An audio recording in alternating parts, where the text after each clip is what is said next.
The ocean's hum is a soft, constant presence, a rhythm so deep that it seems to pulse beneath the very earth. It is the kind of sound that slips past your thoughts and into your soul, as though the sea itself is breathing, in and out, slow and eternal. It isn't loud nor harsh, but a gentle, undisturbed lullaby that calls you to listen.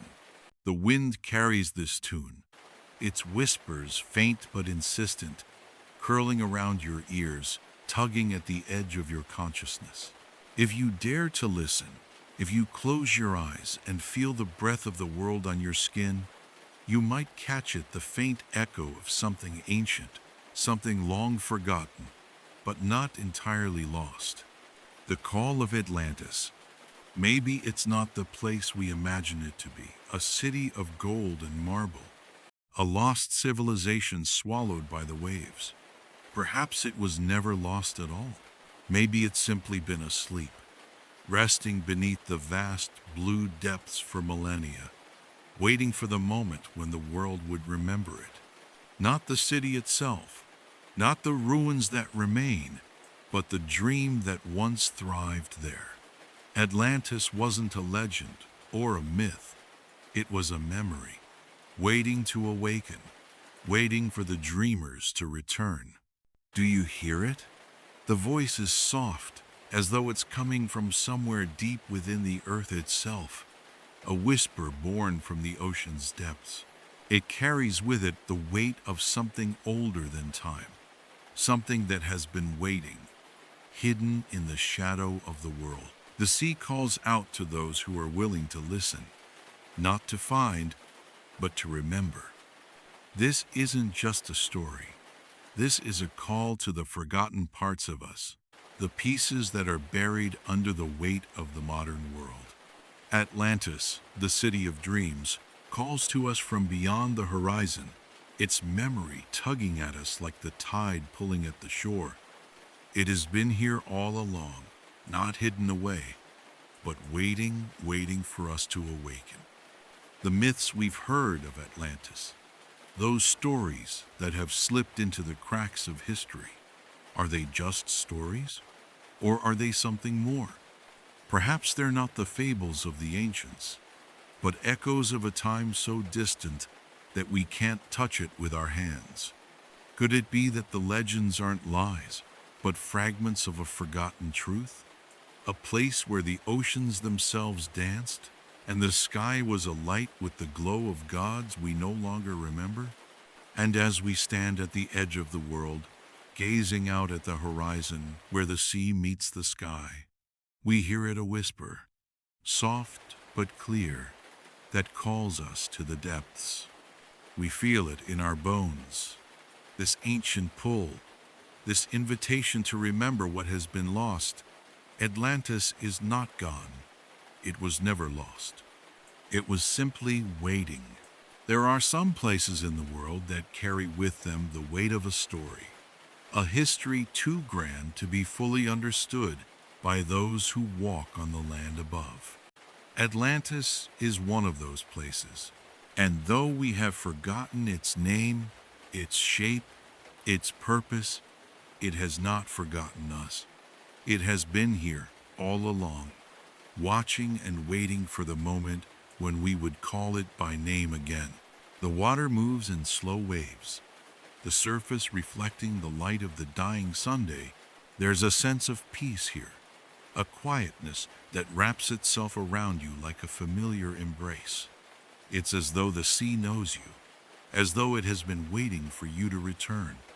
The air tastes of salt and time, of things that have come and gone, of memories that have been buried beneath the ocean's surface. The whispers grow louder now, not urgent, but persistent, like a memory resurfacing after years of being forgotten. Atlantis calls, and it isn't just a place that calls, it's a memory, a dream, a life that was once lived and is now waiting to be remembered. The soft whisper of the wind stirs, and the sound of the ocean becomes clearer, louder, as though the sea itself is trying to tell you something. The breeze picks up, caressing your face with the chill of distant waters, and for a moment, you could almost believe that you hear voices beneath the waves. Not the voices of the living, but the voices of those who once walked this earth, those who once built temples and cities, those who looked out upon the horizon with the same sense of wonder you feel now. Theirs was a world different from ours, a world where gods and mortals spoke in the same breath, where the sea and the sky were filled with the light of something greater than the stars above. But what happened to them? What happened to Atlantis? The answer is lost in the waves. But perhaps that's not the question to ask. Perhaps the real question is, why have we forgotten? What is it about Atlantis that calls to us now, in this moment, as we stand on the edge of the world, listening to the whispers of the ocean? It's a question that stretches back through time, back to the first breath of the sea, back to the first moment when the dreamers gazed upon the waves and heard the call. Perhaps Atlantis was never meant to be a place we could touch, but a place we could feel. A dream that was always just beyond reach, not to be found, but to be remembered. It's not the city that matters, not the temples or the streets, but the feeling, the connection to something greater than ourselves. The sea breathes again, slower now, and the winds shift. A soft wave laps at the shore, as if to beckon us closer. The pull is irresistible, not the pull of finding Atlantis, not the thrill of discovery, but the quiet call to remember, to awaken something deep within us that has long been forgotten. Atlantis was never a place to be found. It was a place to be felt. The city, the people, the gods, they are not gone. They are simply waiting beneath the surface, in the depths of the sea, waiting for us to remember them, waiting for us to listen. In the distance, the light of the sun fades into a soft glow, casting long shadows across the water. The world begins to quiet, the air growing still as the last rays of light disappear into the horizon. But even as the day ends, the sea continues to hum, its song not fading, but growing louder, more insistent. The call of Atlantis is not a call for discovery. It is a call for remembrance. Do you hear it? The sea's song is waiting, just beneath the surface, calling us home, calling us back to a place that was never lost, but simply asleep. And maybe, just maybe, it's time we woke up. The temple rises from the depths, standing at the edge of the world, caught between the sky and the sea, half submerged, half free. Time has carved its marks into every stone, every crack, every weathered pillar. It is a monument to something ancient, something lost, but it refuses to fade into the nothingness of forgotten history. Instead, it endures, a skeletal reminder of a civilization that once thrived, but has long since passed. The walls, once grand and towering, are now little more than shattered remnants, leaning precariously, yet still defiantly, toward the sky. They stretch upward like the last breath of a dying world, their sharp edges softened by the relentless kiss of the sea. The air is thick with salt, the scent of the ocean heavy with its stories. It wraps itself around you, curling through the air like a lover's touch, as though it has always been here, keeping watch over the ruins. The salt clings to your skin, to your lips, carrying the weight of centuries. You feel it in the very bones of the temple. This is no mere structure, no pile of stone hastily stacked. These are the bones of a civilization, a once flourishing dream, now crumbling, yet still speaking, though it has no voice. As you walk along the fractured edges of the temple's grand hall, The earth beneath your feet trembles with the memory of something that was once so alive. The ground shifts with each step, as if even the soil here can still feel the echoes of footsteps from long ago. The mosaics, once vivid and dazzling with colors now long faded, whisper in muted tones of what they once depicted. The colors, once sharp and bright, have dimmed over time, settling into shades of gray.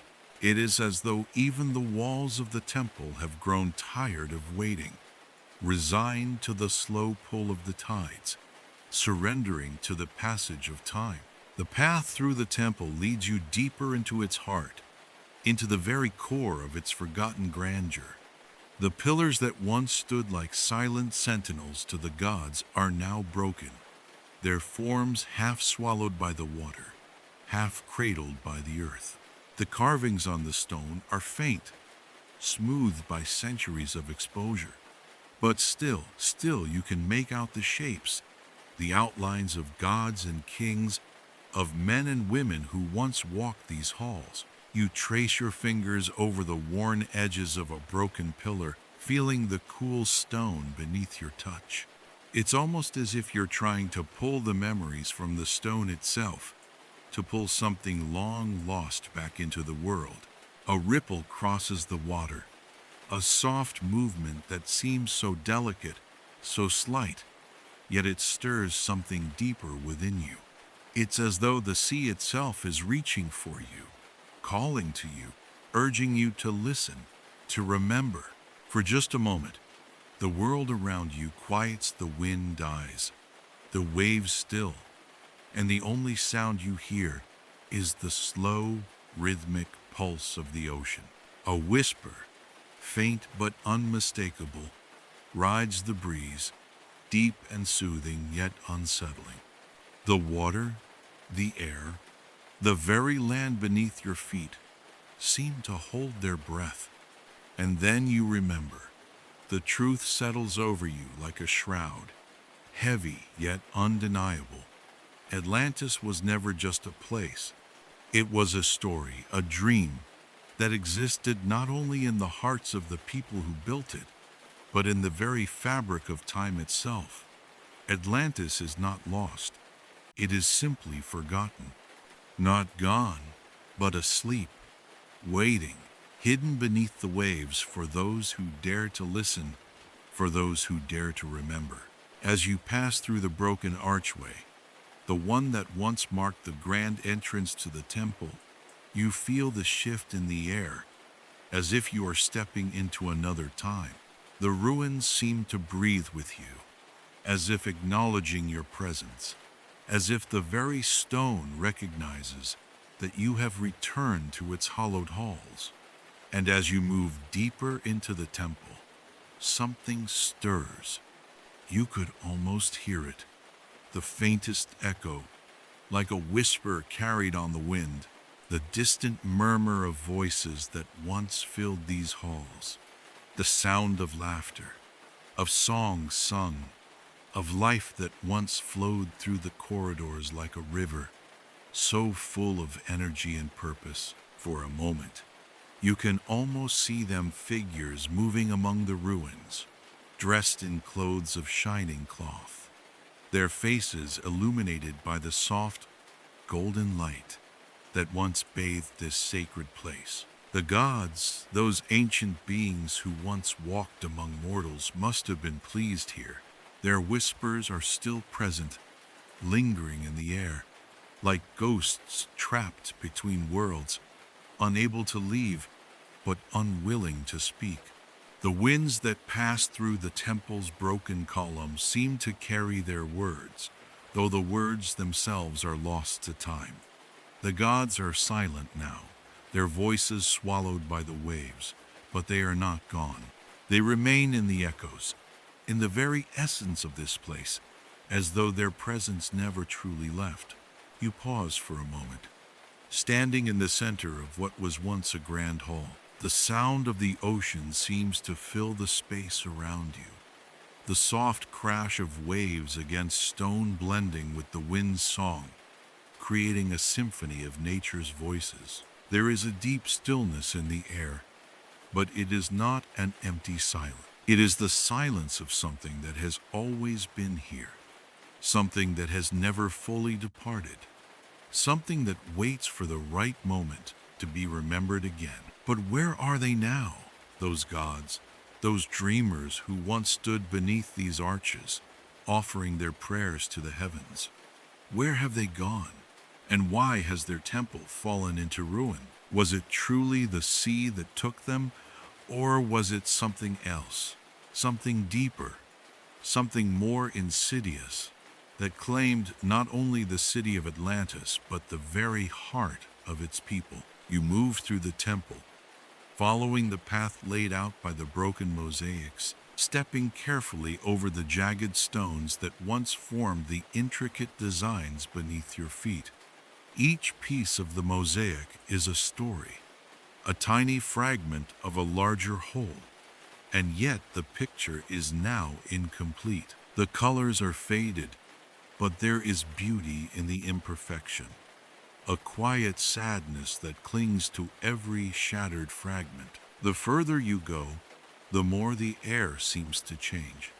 There is a weight to it now, an unseen pressure that makes your chest tighten. It is as though the temple is holding its breath, waiting for something, waiting for you. The whispers grow louder, though still faint. The ocean, too, stirs in the distance, its surface rippling as though reacting to something deep beneath. Somewhere, far below, the heart of Atlantis still beats, slow but steady, calling to you, urging you to remember. There is a moment of clarity, a realization.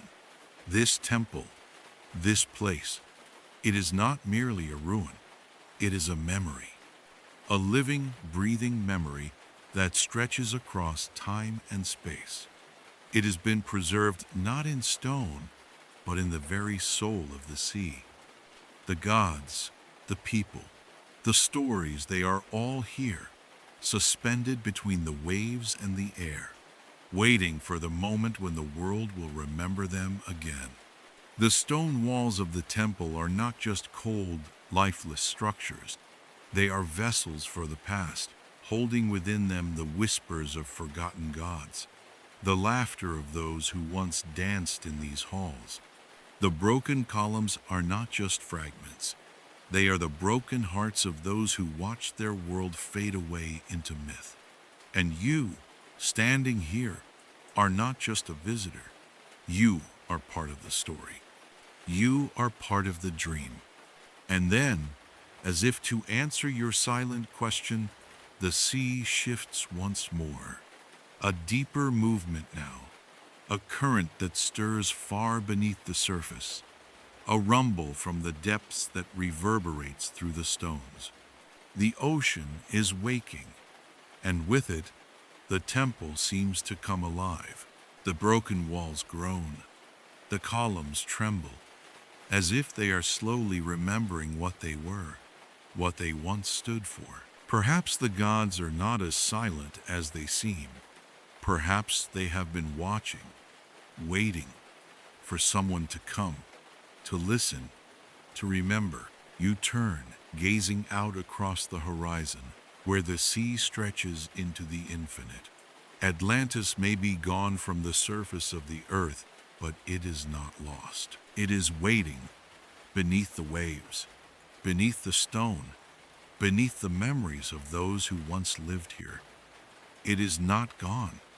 It is merely asleep, and one day, when the world is ready, it will awaken again. Long ago, Atlantis was not just a city, not just a place of temples and towers and sprawling streets. It was more than that. It was a symphony. Every stone that formed its walls, every breeze that stirred the leaves, every wave that lapped against its shores, carried with it a note in a grand melody, a melody that resonated through the very fabric of existence.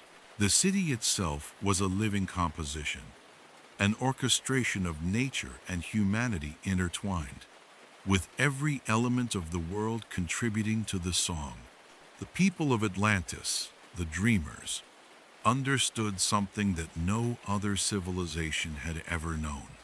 They didn't just build structures to worship gods, they built songs to honor them. Temples were not only places of stone and mortar, but also of sound. They carved music into the foundations of the earth itself. The buildings, the gardens, the streets, each was part of a greater composition. Each was a note in an eternal symphony. The people wove the world around them with this harmony, and music was not simply heard, it was felt in the very bones of the earth, in the rhythm of the tides, in the pulse of the wind. It was the heartbeat of Atlantis itself. The air that once hung in the city vibrated with the echoes of the first song. The first words spoken in Atlantis were not words as we understand them now, but rather sounds that stirred the very essence of creation. Those first sounds were a call, a summons to awaken everything around them, the earth, the sky, the sea, and all the creatures within them. The song was an act of creation itself, a perfect harmony between the human and the divine. It was as though the people of Atlantis had tapped into the primordial rhythm of the universe, channeling the sacred music that flowed from the gods and into the world. And when they spoke, when they sang, the very world responded. There is still a trace of that song, a faint trace that carries on the winds, riding the waves that break against the shores of the lost city. It's a melody that can be felt more than it is heard, like a distant memory, something familiar yet out of reach. If you stand by the sea, if you close your eyes and listen, you might hear it a chord, fleeting yet unforgettable, like the whisper of something you've known before, something you once held close but have long forgotten. The song is not gone. It lingers, hidden beneath the layers of time, beneath the surface of the ocean, waiting for the right moment to rise again. But now, the song is quiet. It has been swallowed by the vastness of time, lost in the eternal march of the ages. The vibrant sounds of the symphony, once so powerful and alive, have faded, as though the city itself has grown tired, grown silent, in the face of an indifferent universe. What once resonated in the air is now but a distant hum, barely perceptible beneath the rush of the waves and the whisper of the wind. The song of Atlantis has been buried by the sea, entangled in the tides, waiting for a time when it can be heard once more. As you walk along the remnants of the city, the echoes of the first song stir in the air, a memory that refuses to die.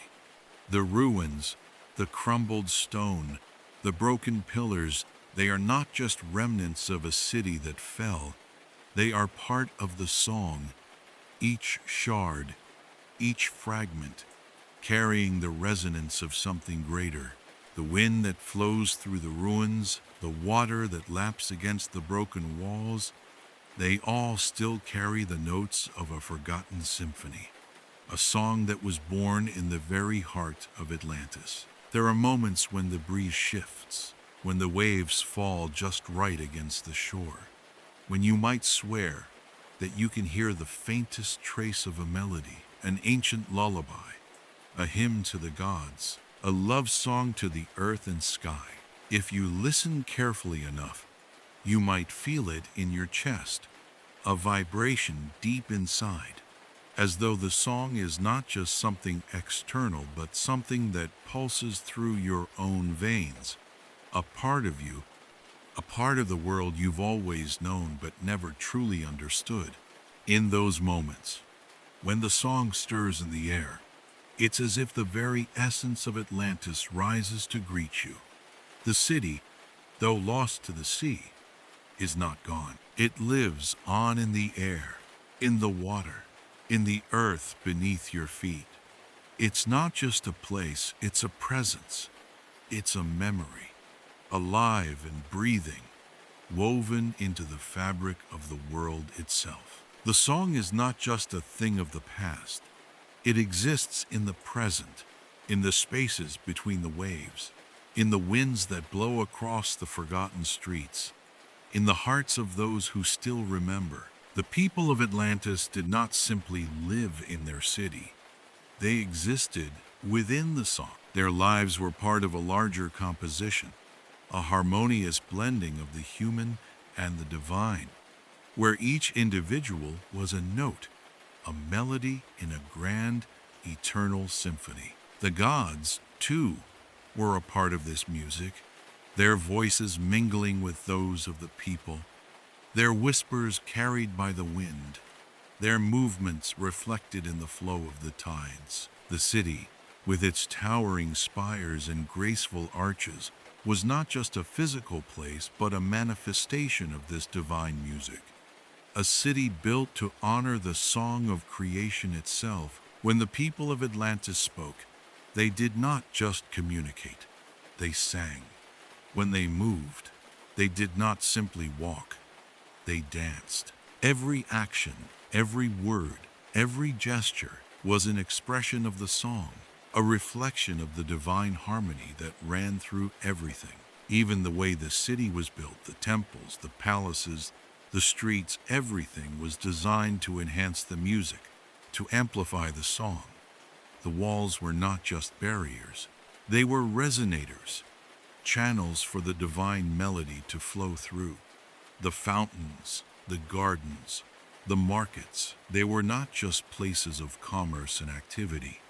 They were part of the song, their sounds and rhythms harmonizing with the rest of the world. But the song, as all songs must, eventually fell silent. As the city of Atlantis rose to its peak, so too did the dangers that threatened it. The gods, the very forces of nature that had blessed the city with their music, began to pull away, their whispers growing fainter. The people of Atlantis, once in perfect tune with the world, began to lose their harmony. The song faltered, the notes becoming dissonant, harsh. The city, once a paradise, began to crumble from within. The perfect harmony that had once defined Atlantis began to break, the notes scattering, lost to the winds, lost to the waves.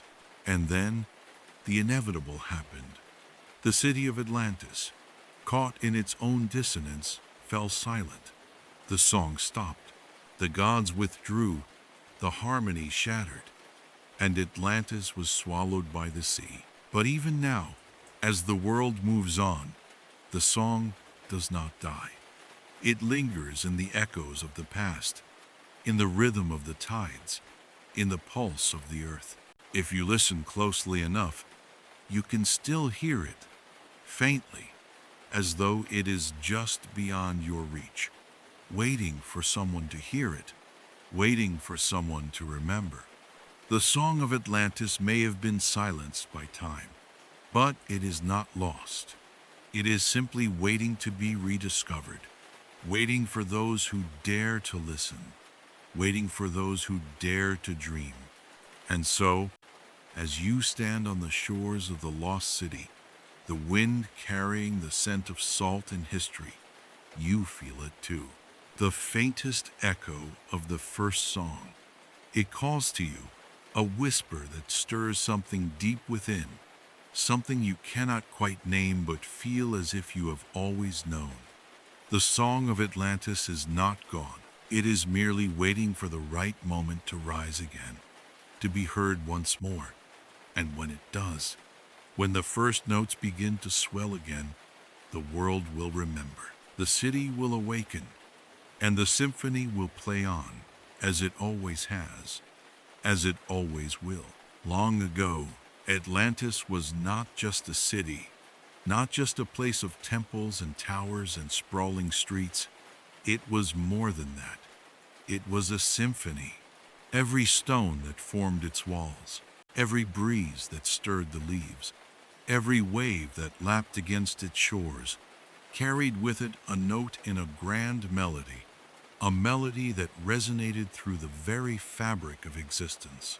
The city itself was a living composition, an orchestration of nature and humanity intertwined, with every element of the world contributing to the song. The people of Atlantis, the dreamers, understood something that no other civilization had ever known. They didn't just build structures to worship gods, they built songs to honor them. Temples were not only places of stone and mortar, but also of sound. They carved music into the foundations of the earth itself. The buildings, the gardens, the streets, each was part of a greater composition. Each was a note in an eternal symphony. The people wove the world around them with this harmony. And music was not simply heard, it was felt in the very bones of the earth, in the rhythm of the tides, in the pulse of the wind. It was the heartbeat of Atlantis itself. The air that once hung in the city vibrated with the echoes of the first song. The first words spoken in Atlantis were not words as we understand them now, but rather sounds that stirred the very essence of creation. Those first sounds were a call, a summons to awaken everything around them, the earth, the sky, the sea, and all the creatures within them. The song was an act of creation itself, a perfect harmony between the human and the divine. It was as though the people of Atlantis had tapped into the primordial rhythm of the universe, channeling the sacred music that flowed from the gods and into the world. And when they spoke, when they sang, the very world responded. There is still a trace of that song, a faint trace that carries on the winds, riding the waves that break against the shores of the lost city.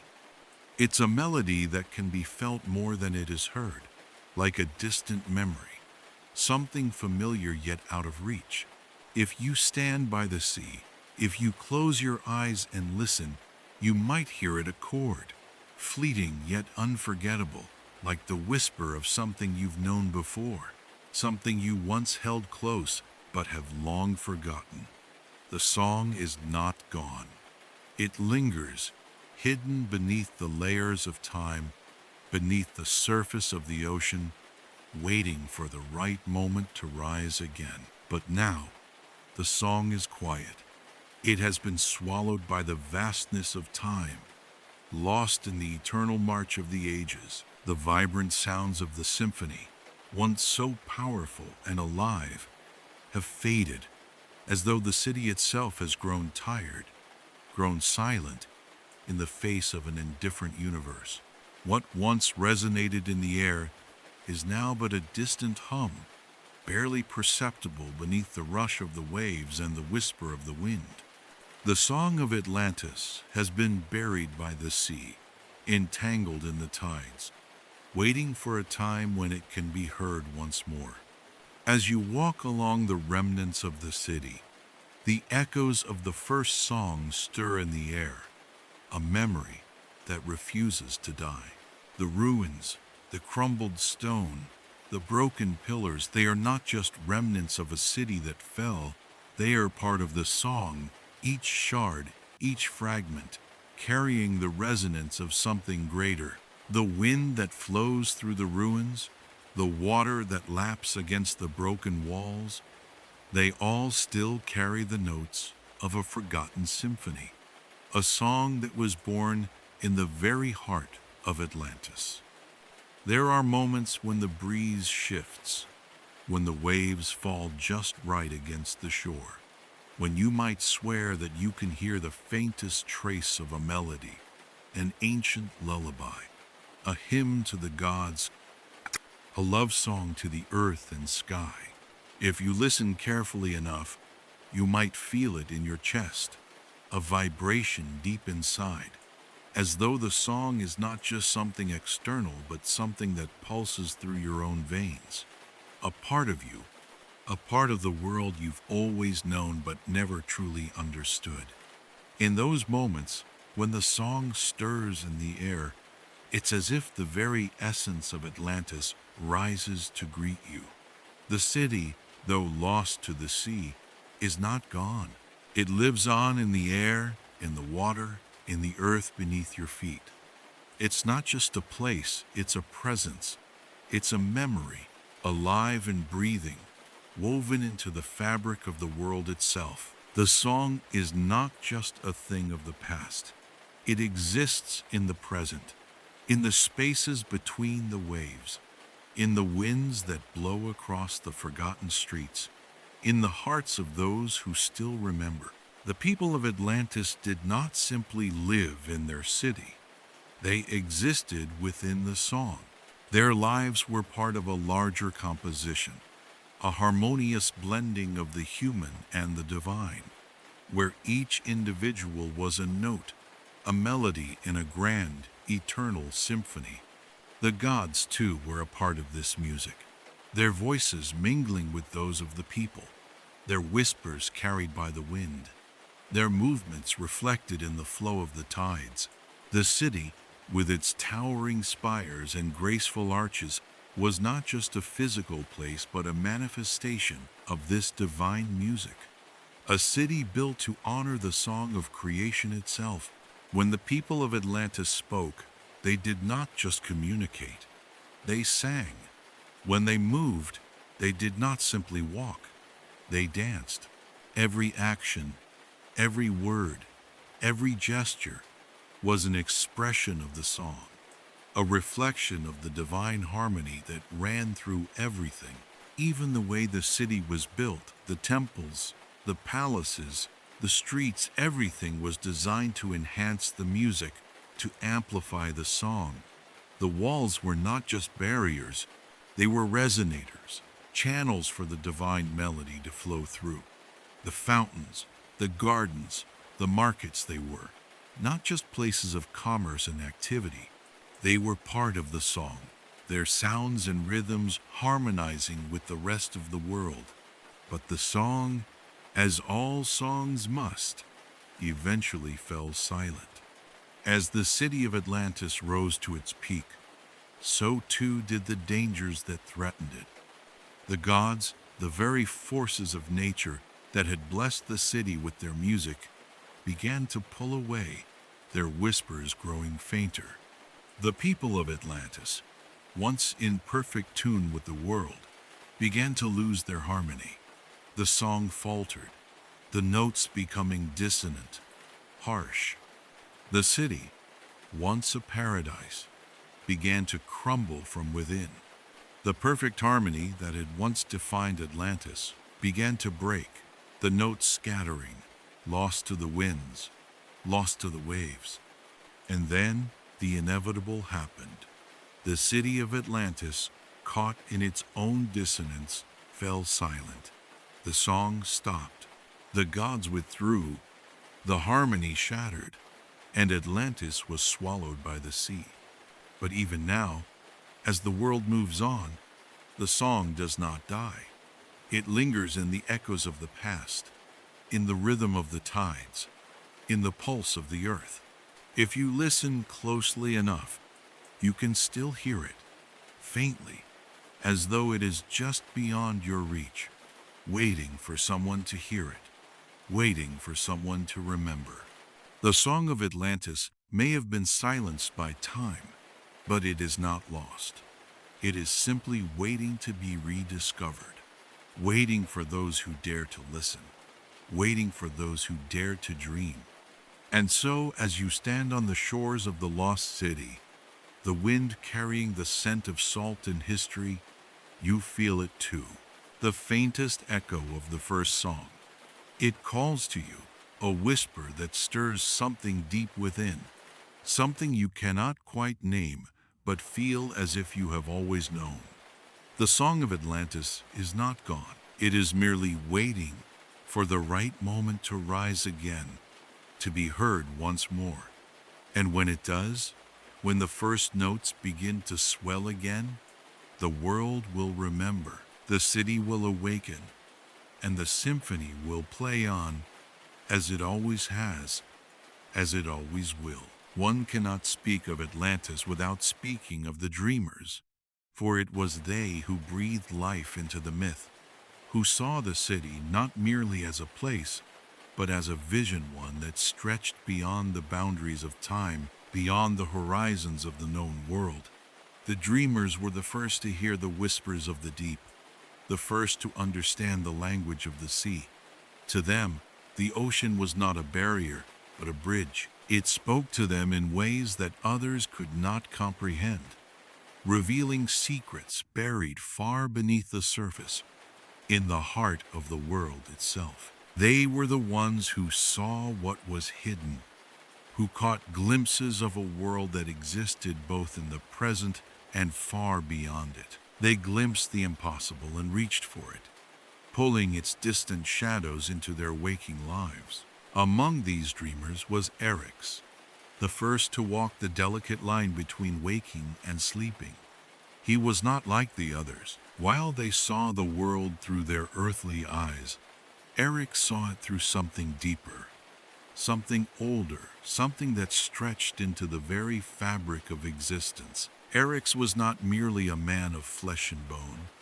He was a soul who wandered between worlds, balancing on the edge of the known and the forgotten. To see him standing at the shore, gazing out into the vast, shifting tides, one might think he was just another figure lost in thought, but there was something more to his presence. His eyes, deep and fathomless, were not fixed on the horizon like those of others. They were lost in the very depths of the ocean, lost in a vision only he could understand. It was said that the ocean spoke to him in his dreams, while others slept and their minds drifted into the dark veil of unconsciousness. Eryx's dreams were different. They were not fleeting, not random. They were windows into another world, a world that lay beneath the surface of the sea, a world far older than anything Atlantis had ever known. In his dreams, he would walk the streets of cities submerged in the depths, their marble temples and shining towers still standing despite the ravages of time. He would see light, the soft, golden glow of an underwater sun that had not been seen by human eyes for eons. And in those dreams, he would encounter creatures, ancient beings that had long since vanished from the memory of the living. They were beings of the deep, sphinx-like creatures, massive leviathans, and silent guardians who seemed to guard the secrets of the world itself. Eryx's connection to this world, this forgotten realm, was not one that he sought out. It came to him naturally, as if the sea had chosen him to be its messenger, to carry its stories to the waking world. But as much as he was drawn to it, this connection was not without its toll. It was a gift, yes, but it was also a curse.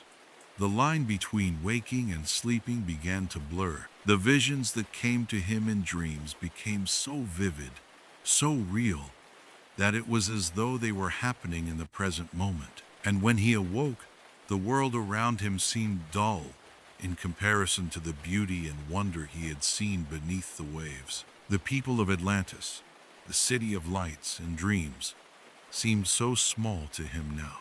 Their lives, their ambitions, their struggles, they felt like echoes of a distant past, like the faintest whispers compared to the symphony of the deep. Eryx's feet were anchored in the world of the living, but his heart, his soul, was constantly drifting, pulled by the currents of a realm far beyond the reach of human understanding. In the waking world, he was a dreamer, an outcast, a visionary, yet no one truly understood what he saw or felt. The city of Atlantis was built on dreams, yes, but the dreamers, even among them, struggled to grasp the depth of what Eryx had glimpsed. He was a bridge between two worlds, the world of the living and the forgotten realm beneath the waves. The people of Atlantis saw the sea as something to be revered, something that provided them with bounty and beauty. But to Eryx, the sea was more than that. It was a living thing, a consciousness that reached out to him, that called to him with a voice older than the gods themselves. His nights were filled with whispers and visions that seemed to stretch on forever. In one dream, he stood in the center of a submerged city, the ruins of an ancient civilization whose name had been lost to time. The streets were empty, but they seemed to hum with a quiet energy, as if the buildings themselves were alive. He walked through halls of marble, through grand arches that led to chambers filled with statues of gods and heroes, and in the distance, he could hear the faintest sound, the song of the ocean, a melody that echoed through the city, vibrating in the stone beneath his feet. In another dream, Eric's found himself in a vast cavern, its walls lined with glowing crystals that cast an eerie light across the water. The water, crystal clear and dark as midnight, rippled gently beneath his feet. He stood at the edge of a pool, looking down into its depths. There, he saw a creature unlike any he had ever imagined, an ancient leviathan, its scales shimmering with 1,000 colors, its eyes ancient and knowing. It looked at him with a gaze that seemed to pierce through the very fabric of his being, as though it saw into the depths of his soul. And in that moment, he understood. The creature was not just a being of the deep. It was a guardian, a keeper of knowledge, and it had been waiting for him. But the dreams were not all beautiful.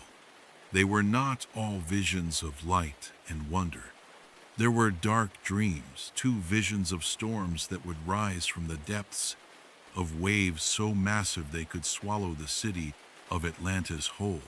He would stand on the shores, watching as the ocean rose up, dark and angry, its waters reaching for the sky, crashing against the temples, pulling the city into its depths. In these dreams, the gods were not gentle beings, they were forces of nature, indifferent to the fates of mortals, their anger and power unyielding. Eric's knew that the sea had shown him these visions for a reason.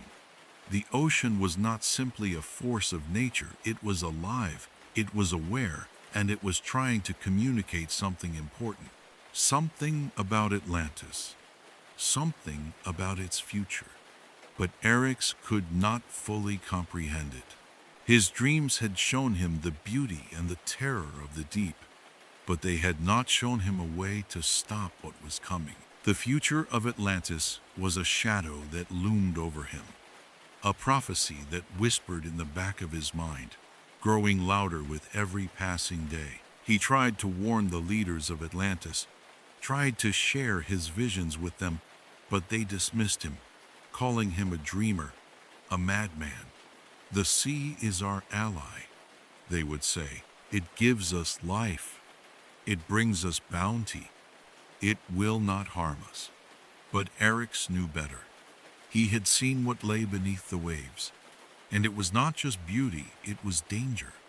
The sea held both creation and destruction in its depths, and if the people of Atlantis did not understand that, they would be swallowed by the very force they had revered. As Eric stood at the shore, gazing out into the infinite horizon, he knew that the time was coming. The whispers of the deep had grown louder, the dreams more vivid. The ocean was no longer speaking in riddles. It was warning him, urging him to act. But what could one man, one dreamer, do against the will of the gods? How could he prevent the inevitable when even the gods themselves seemed indifferent to his warnings? Eryx was caught in a struggle, torn between the world of the living and the world of the forgotten.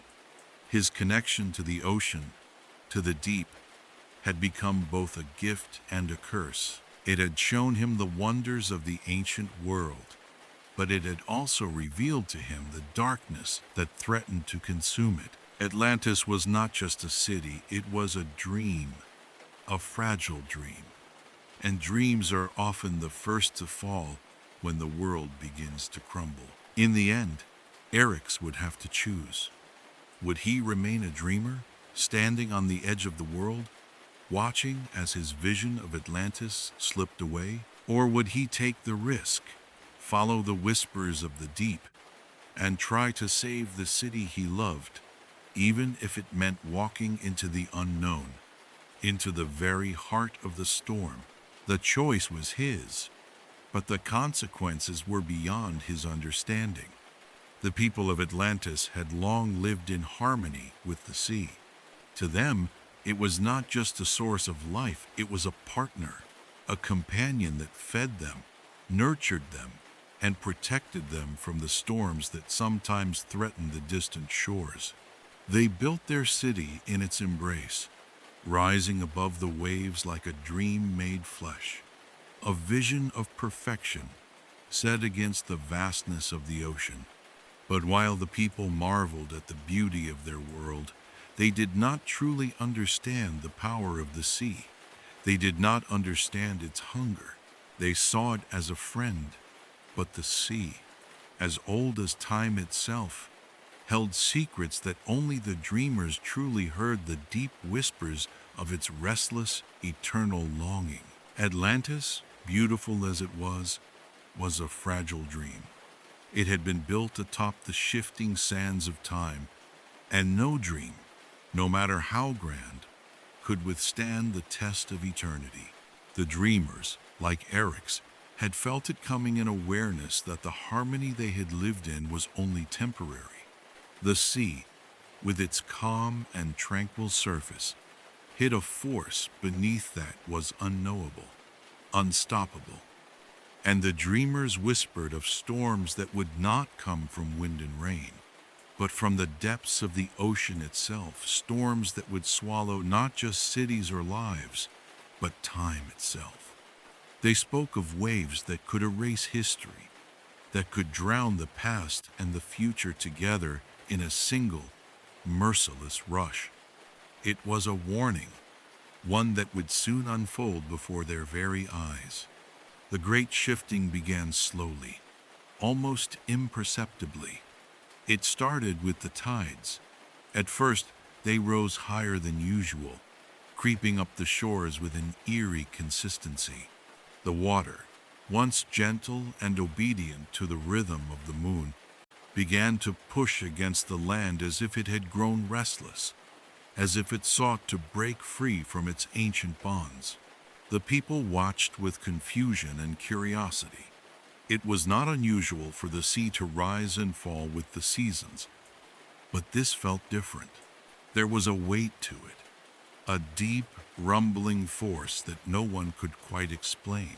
The earth beneath the great temples, which had stood for centuries, began to groan. It was a subtle sound at first, like the stretching of something old and tired.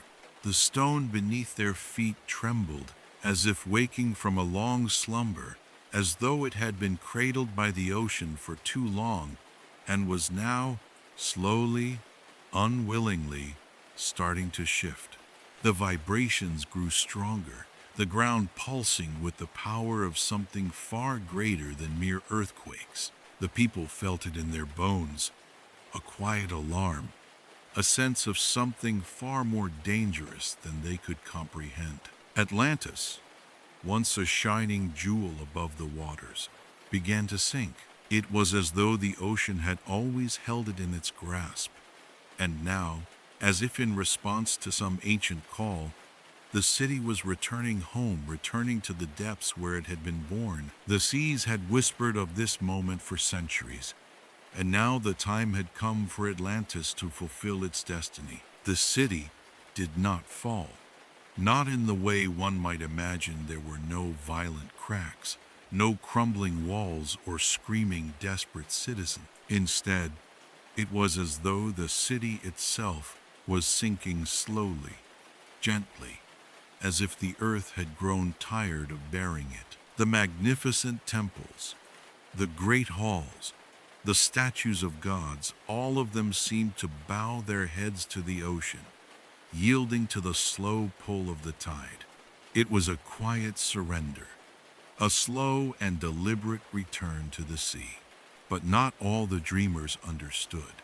They saw the rising tides, they felt the ground tremble, and they felt a deep, gnawing sense of fear that something was slipping beyond their control. Some of them clung to the city, desperate to keep it from sinking. Determined to fight against the ocean's pull, they built barriers and fortifications, convinced that they could stave off the inevitable, that they could hold Atlantis above the waves for just a little longer. They believed in their hearts that if they fought hard enough, the sea would relent. They could not bear the thought of losing what they had built, what they had worked so long to create. The very idea of Atlantis sinking beneath the waves was incomprehensible to them. But the true dreamers, like Eric's, knew better. They saw the shifting for what it was, a call, a reminder, a message from the deep. The sea was not their enemy. It was not a force to be resisted. It was a part of them, a force that had always been there, always waiting. And this was not a disaster, it was an invitation. The ocean was calling them back, beckoning them to return to a place where the world was born. It was a reminder that nothing, not even the most magnificent of dreams, could remain in the same place forever. The city of Atlantis, in all its beauty and brilliance, had risen to its peak, but now the time had come for it to return to the source. Just as the tide rises and falls, so too must the city rise and fall. The cycle of life and death, of creation and destruction. Some of the dreamers fought to stay, clinging to the surface of the city like children refusing to leave the warmth of their homes. They could not see what Eric saw, that the great shifting was not something to fear, but something to embrace. To resist the pull of the ocean was to resist the very rhythm of existence itself. The sea was calling them home, calling them back to where it all began. Atlantis was not truly lost. It had merely been placed in a temporary slumber, and now the time had come for it to awaken once more. The dreamers who understood this truth accepted it with quiet grace. They did not resist. They did not fight the tide. Instead, they walked into the waves, letting the water rise around them, welcoming the return. They knew that their city would not be gone forever, that the dream of Atlantis would live on. The sea would keep it safe, hidden beneath its depths, waiting for the day when the world would be ready to remember. But those who resisted, those who clung to the shore, could not see this. They were trapped in their fear, in their unwillingness to let go of what they had built. They fought against the ocean, against the inevitable. But the ocean does not bend to the will of men. It is older than any city, any civilization. It holds the secrets of the world in its depths, and it answers only to its own rhythm. The great shifting continued. The city of Atlantis sank further into the depths, the once gleaming towers now fading into the shadow of the ocean. But the song of the sea did not cease. It echoed through the waves, a reminder that everything, even the brightest stars, must return to the darkness from which they came. The tide of time moved on, and Atlantis, as beautiful and fragile as it was, would return to the depths from whence it had risen. The sea was calling, and it was a song no one could escape. Not the people of Atlantis, nor the gods who had watched over them. The song of the deep was eternal, and all things must eventually return to it. The shifting had begun, and nothing could stop it. The great city, the dream that had defined the world, was slowly being swallowed by the sea. But in its place, a new dream would emerge, one that would rise from the depths when the time was right. Atlantis was not gone, but sleeping, waiting for the world to remember. As Atlantis sank beneath the waves, it was not just the city that disappeared. The echoes of its people, too, seemed to fade into the depths, yet they did not vanish. They did not cease to exist. No, the soul of Atlantis, the very heart of its civilization, was not lost. It was simply transformed.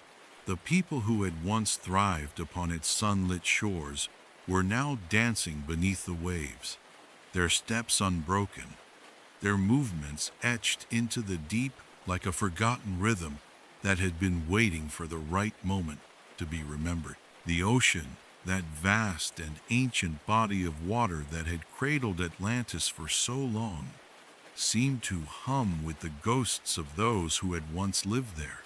But this was no mournful wail. It was a melody, a symphony, perhaps, of joy and sorrow entwined. The waves that once lapped against the city's walls now seemed to carry with them the laughter of those who had celebrated life in the temples, the halls, and the open air of the city. There was a softness in the water now, as if it carried the very spirit of Atlantis, swirling through the currents, embracing the souls of its people, guiding them in their eternal dance. Even in their absence, their presence lingered, for they had left behind a part of themselves that could never truly fade.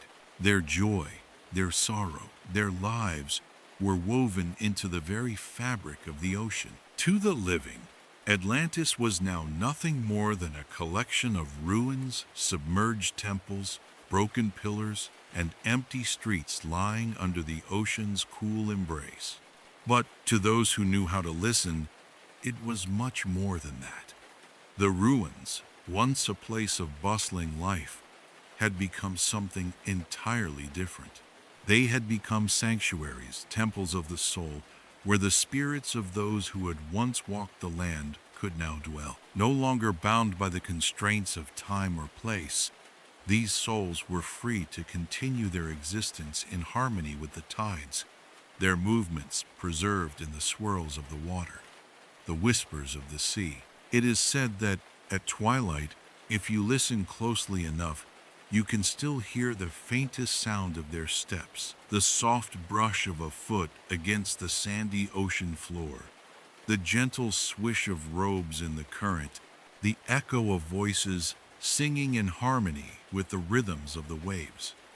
These were not mournful voices. They were joyful, alive in their own way, like a chorus rising and falling with the tides, blending with the ancient music of the sea. The sound was not always audible, but it could be felt, an invisible presence, like a breeze that stirred the hair on your neck, like a distant memory slipping just beyond reach. The dreamers were not lost to time, after all. They had merely found a new place to dwell, a place where time no longer had the same grip on them. The sea had become their sanctuary, a new home where they could live on forever, dancing in the eternal embrace of the deep. Atlantis, too, was not gone. It had not been swallowed up entirely by the sea. It had transformed, as all things do when they are touched by the forces of nature, by the passage of time. The city, once a beacon of light and grandeur, had become something more. The city had become eternal, not in the sense that it would rise above the waters again, but in the way that memories are eternal, in the way that stories never truly end, only fade into the background, waiting to be rediscovered. Atlantis, in its final moment, had found peace.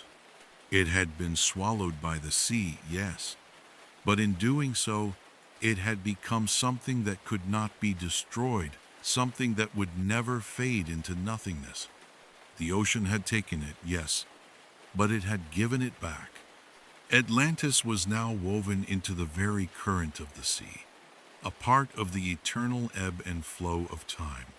And though it no longer existed in the physical world, it would live on in the currents, in the depths of the ocean, in the minds of those who knew the truth, those who listened to the whispers of the sea, who sought to understand the ancient rhythms that once governed the land, would feel its presence like a faint pulse, like the heartbeat of the world itself. The dreamers, though unseen, were not gone. They had transcended the boundaries of the earth. Their spirits now joined with the waters, and their dance continued, even if no one could see it. The ruins that once stood as markers of human achievement had been submerged, but they were not forgotten. They had become part of something larger, something that stretched beyond the physical, beyond the limitations of time. The ocean, with its vast depths and endless expanse, had taken Atlantis in, cradled it, and allowed it to exist in a new form, one that was both eternal and free. In this new existence, the dreamers were not bound by the limitations of their mortal forms. They were free to dance forever beneath the waves, their movements flowing like the water itself, fluid and ever-changing, but always present, always part of the rhythm of the universe. The sea, that great and ancient force, had become their stage, and the music that once filled the air of Atlantis now filled the water, reverberating through the currents, echoing in the caves and crevices of the ocean floor. Every wave, every ripple, carried with it a note from their song, a reminder of the city they had once built.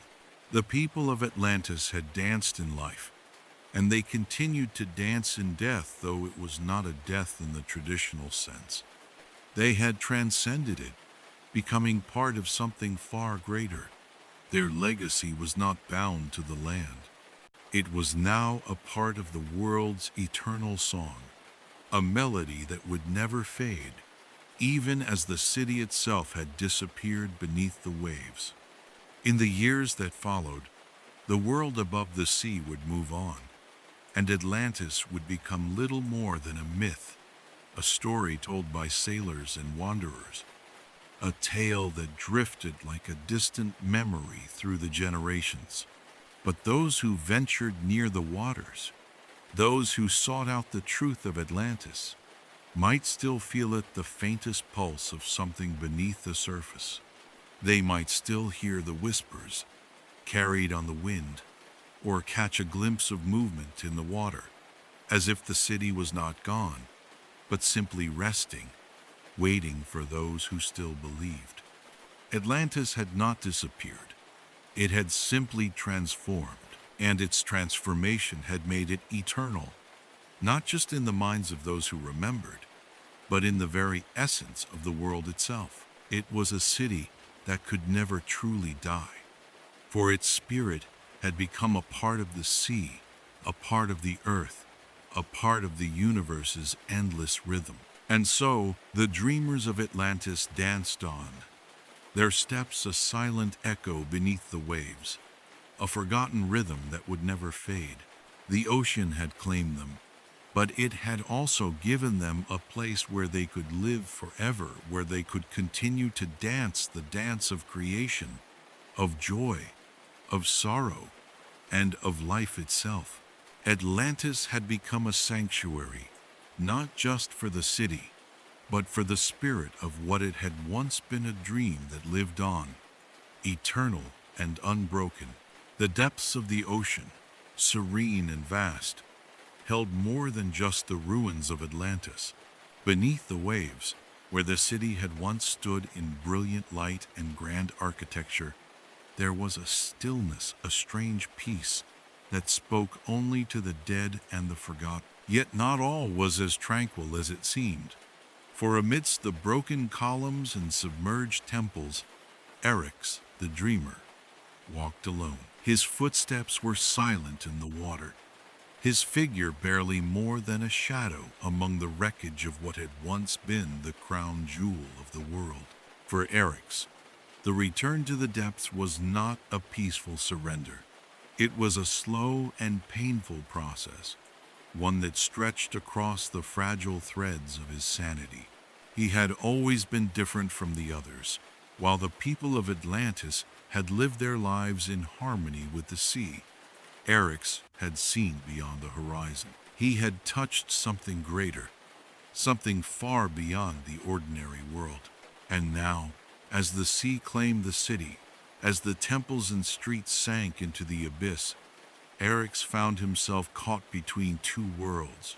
The one he had once known, the city that had once burned brightly, and the cold, alien reality of what it had become, a lost city beneath the waves, a hollow shell of what it once was. The vision of Atlantis that Eric's had once held in his mind, alive with music, laughter, and the light of the gods, was now drowned in the stillness of the deep. The grandeur of the city, its people, its culture, had all become but faded memories, like echoes bouncing off the crumbling walls. Atlantis had sunk not just in a physical sense, but in every other way too. It was no longer the dream he had held in his heart. Its vibrant pulse had gone, replaced by an endless silence. The city was lost, and yet it was not. Its spirit lingered in the waters, in the dark crevices where time could not reach. But to Eric's, this new Atlantis was unrecognizable. His heart broke with every step he took in the ruins, every shadow that seemed to flicker in the dim light, as if the ghost of the city itself was trying to reach him, trying to pull him back into a past that could never return.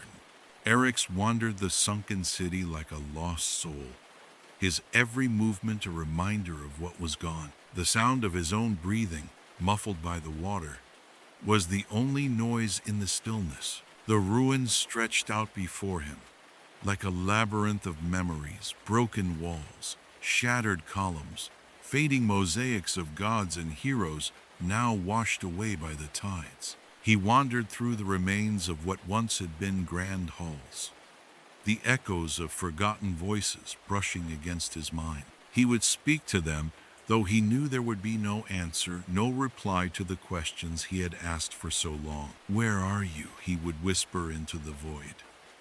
"What happened to us?" His mind was a whirlwind of memories, fragments of the past that fluttered like tattered pages in the wind. He saw the city as it had once been, the people, the temples, the celebrations, and he saw the ocean, that great expanse of water that had always been both a gift and a threat.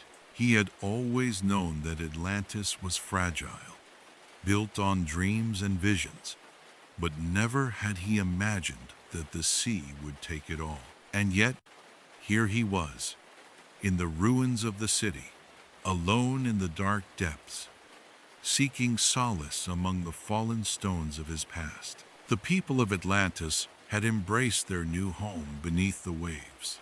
They had accepted the shifting, the sinking of their city with quiet grace. The dreamers had merged with the sea, their spirits flowing in harmony with the tides, becoming part of the eternal rhythm of the ocean. To them, the sea had become a cradle, a place of rest, a place where their souls could find peace.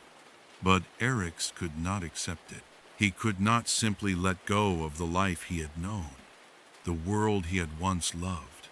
The city he had built with his dreams was no longer his city. It had been swallowed by the ocean, transformed into something else. Perhaps it was this eternal search that set him apart from the others.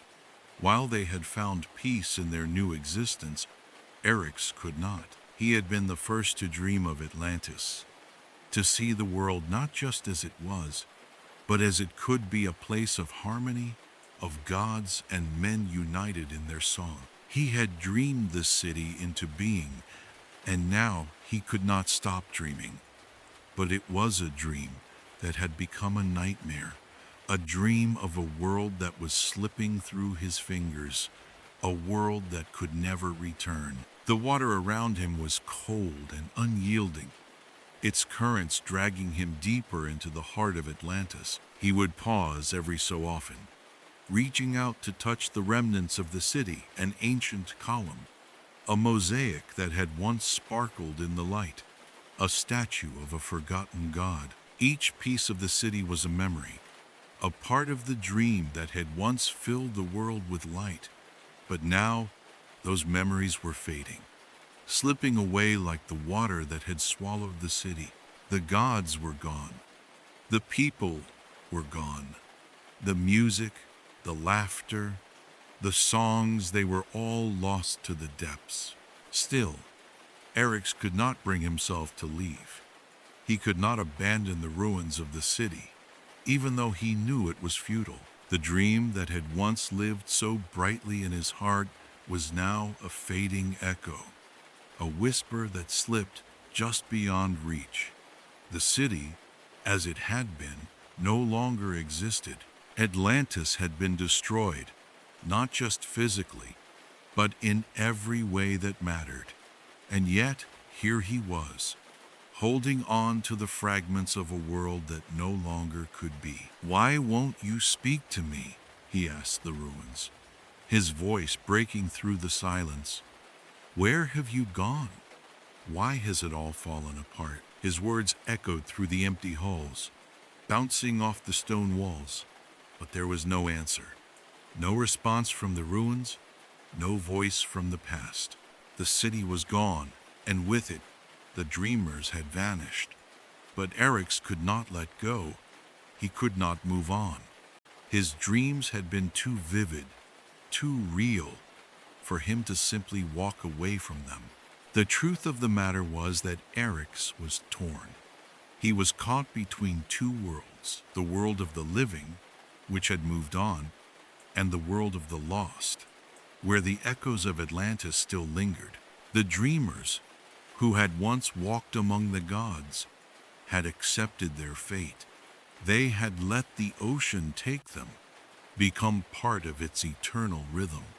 But Eryx, the first to dream, could not let go. He was the last to awaken from the dream, and he found himself standing on the precipice, unsure of whether he was still dreaming or if he had already woken up into something else entirely. The city, the dream, the gods, they all seemed like ghosts now, faded images on the horizon of his mind. He could still see them, still feel them, but they were slipping away from him. And in his heart, Eryx knew that there was no going back. Atlantis would not return. The world he had once known would never come again. The gods were silent. The sea had taken it all, and now it was just him alone in the ruins, haunted by the ghosts of the past. But even in his despair, even as the city crumbled around him, Eryx felt a flicker of something else, something deeper. Perhaps this was not the end, not the end of the dream. Perhaps the sinking of Atlantis was not the closing of a chapter, but the opening of another. Perhaps in the darkness of the deep, the dream could still live on. It would not be the same dream, and it would not be the dream he had once held so dear. But maybe, just maybe, the city was not gone, and neither were the dreamers. Maybe Atlantis had not disappeared, but had merely been transformed. And Eryx, the dreamer who had seen too much, could be the one to find the way forward.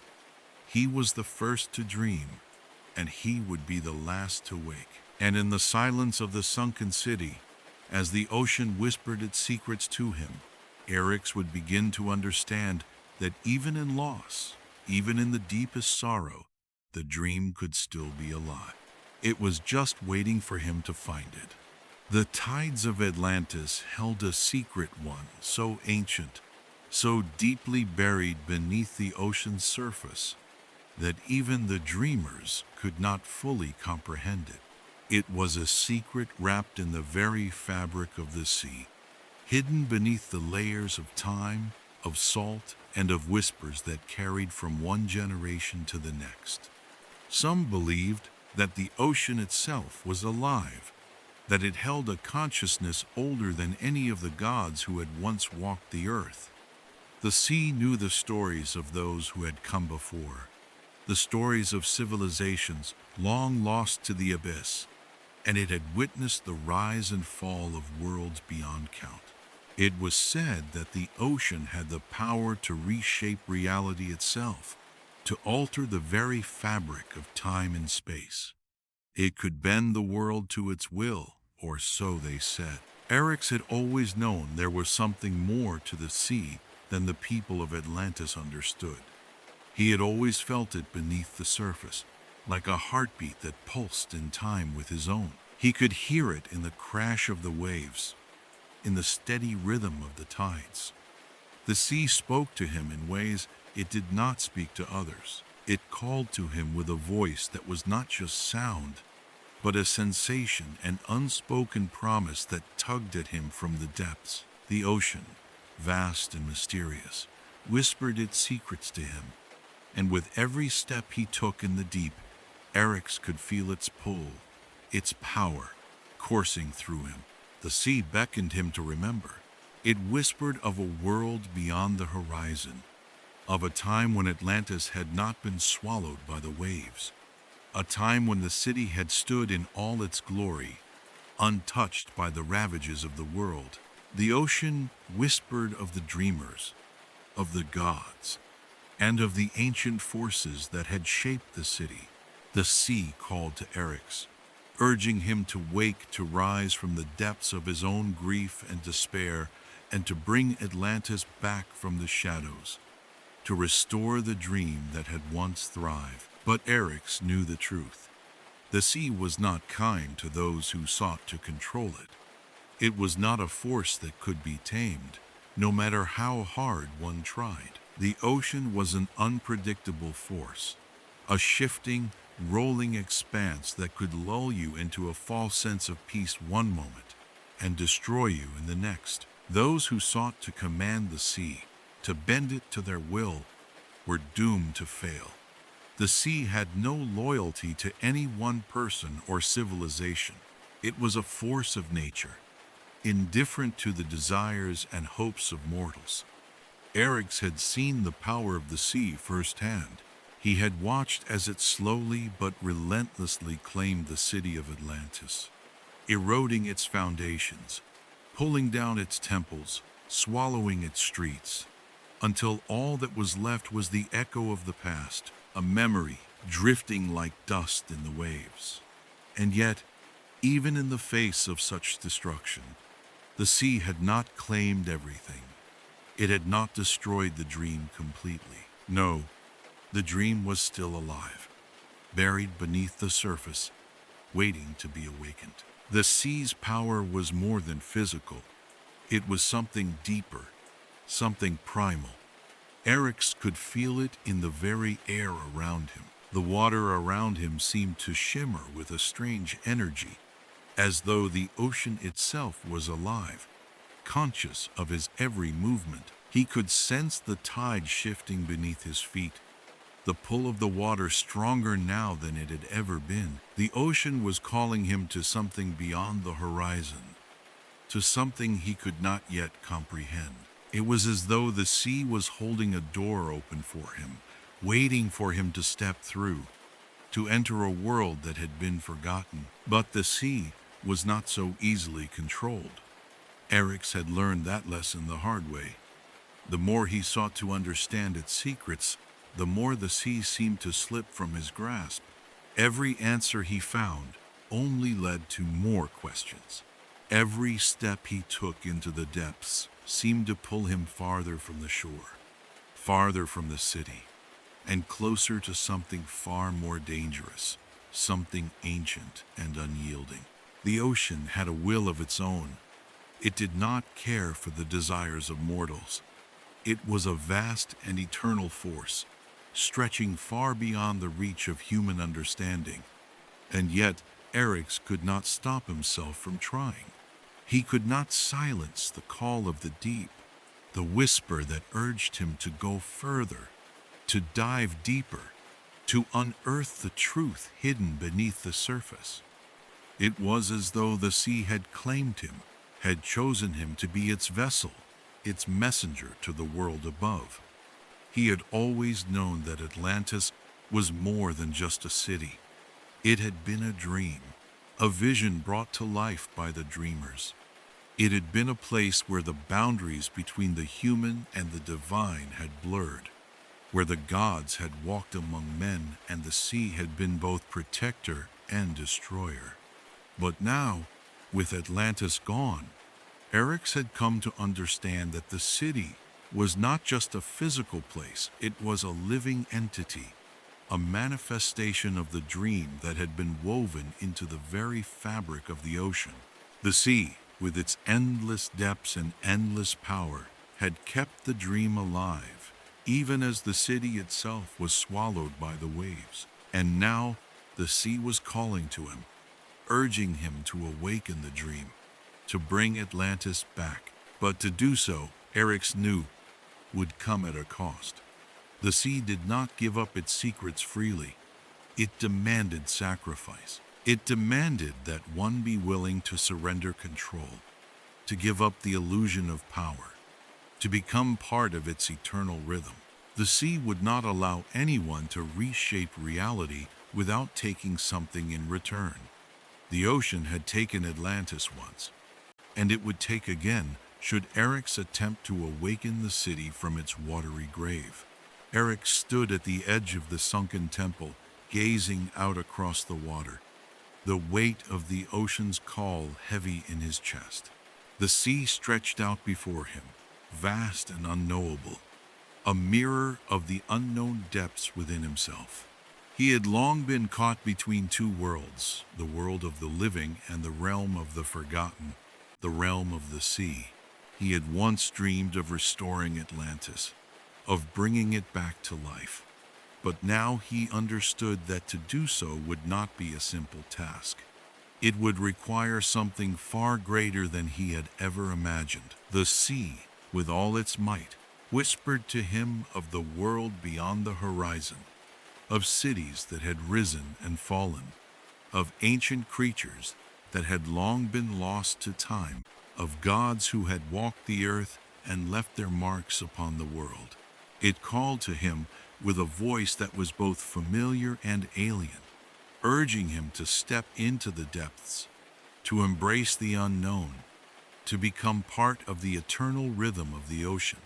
But the sea was not kind to those who sought to control it. It was a force that could not be tamed, a power that could not be bent to the will of any mortal. The ocean had its own rhythms, its own desires, and it would not be ruled by anyone, no matter how great their dreams or their ambitions. The sea had claimed Atlantis once, and now it was calling for Eryx to make a choice, to become one with the ocean, to join the eternal dance, or to resist, to fight against the tide, and be swallowed by the very force that had given birth to his dreams. Eryx felt the pull of the sea deep within him. He could hear the whispers, the promises, the haunting melody of the ocean. It called to him, as it had always called, but now the choice was his. Would he awaken Atlantis from its slumber, or would he let the ocean claim him, as it had claimed so many before him? The sea held the answer, but only if he was willing to surrender to its power. The tides of Atlantis had always held a secret, but it was a secret that could only be unlocked by those willing to listen and those willing to let go. As the years passed, the sea grew more restless, its movements slow but unyielding. The once gentle rhythm of the tides had shifted into something darker, something far more ominous. Where the ocean had once sung a soft lullaby to the shores of Atlantis, it now murmured a distant, haunting song, an eerie melody that seemed to come not from the surface, but from the depths themselves. The waters had turned colder, the currents now erratic, pulling in every direction with a strength that felt as though they were trying to rip the world apart. The ocean was no longer a peaceful expanse. It had become something else entirely. Eryx felt it first in the air, an almost imperceptible change in the atmosphere.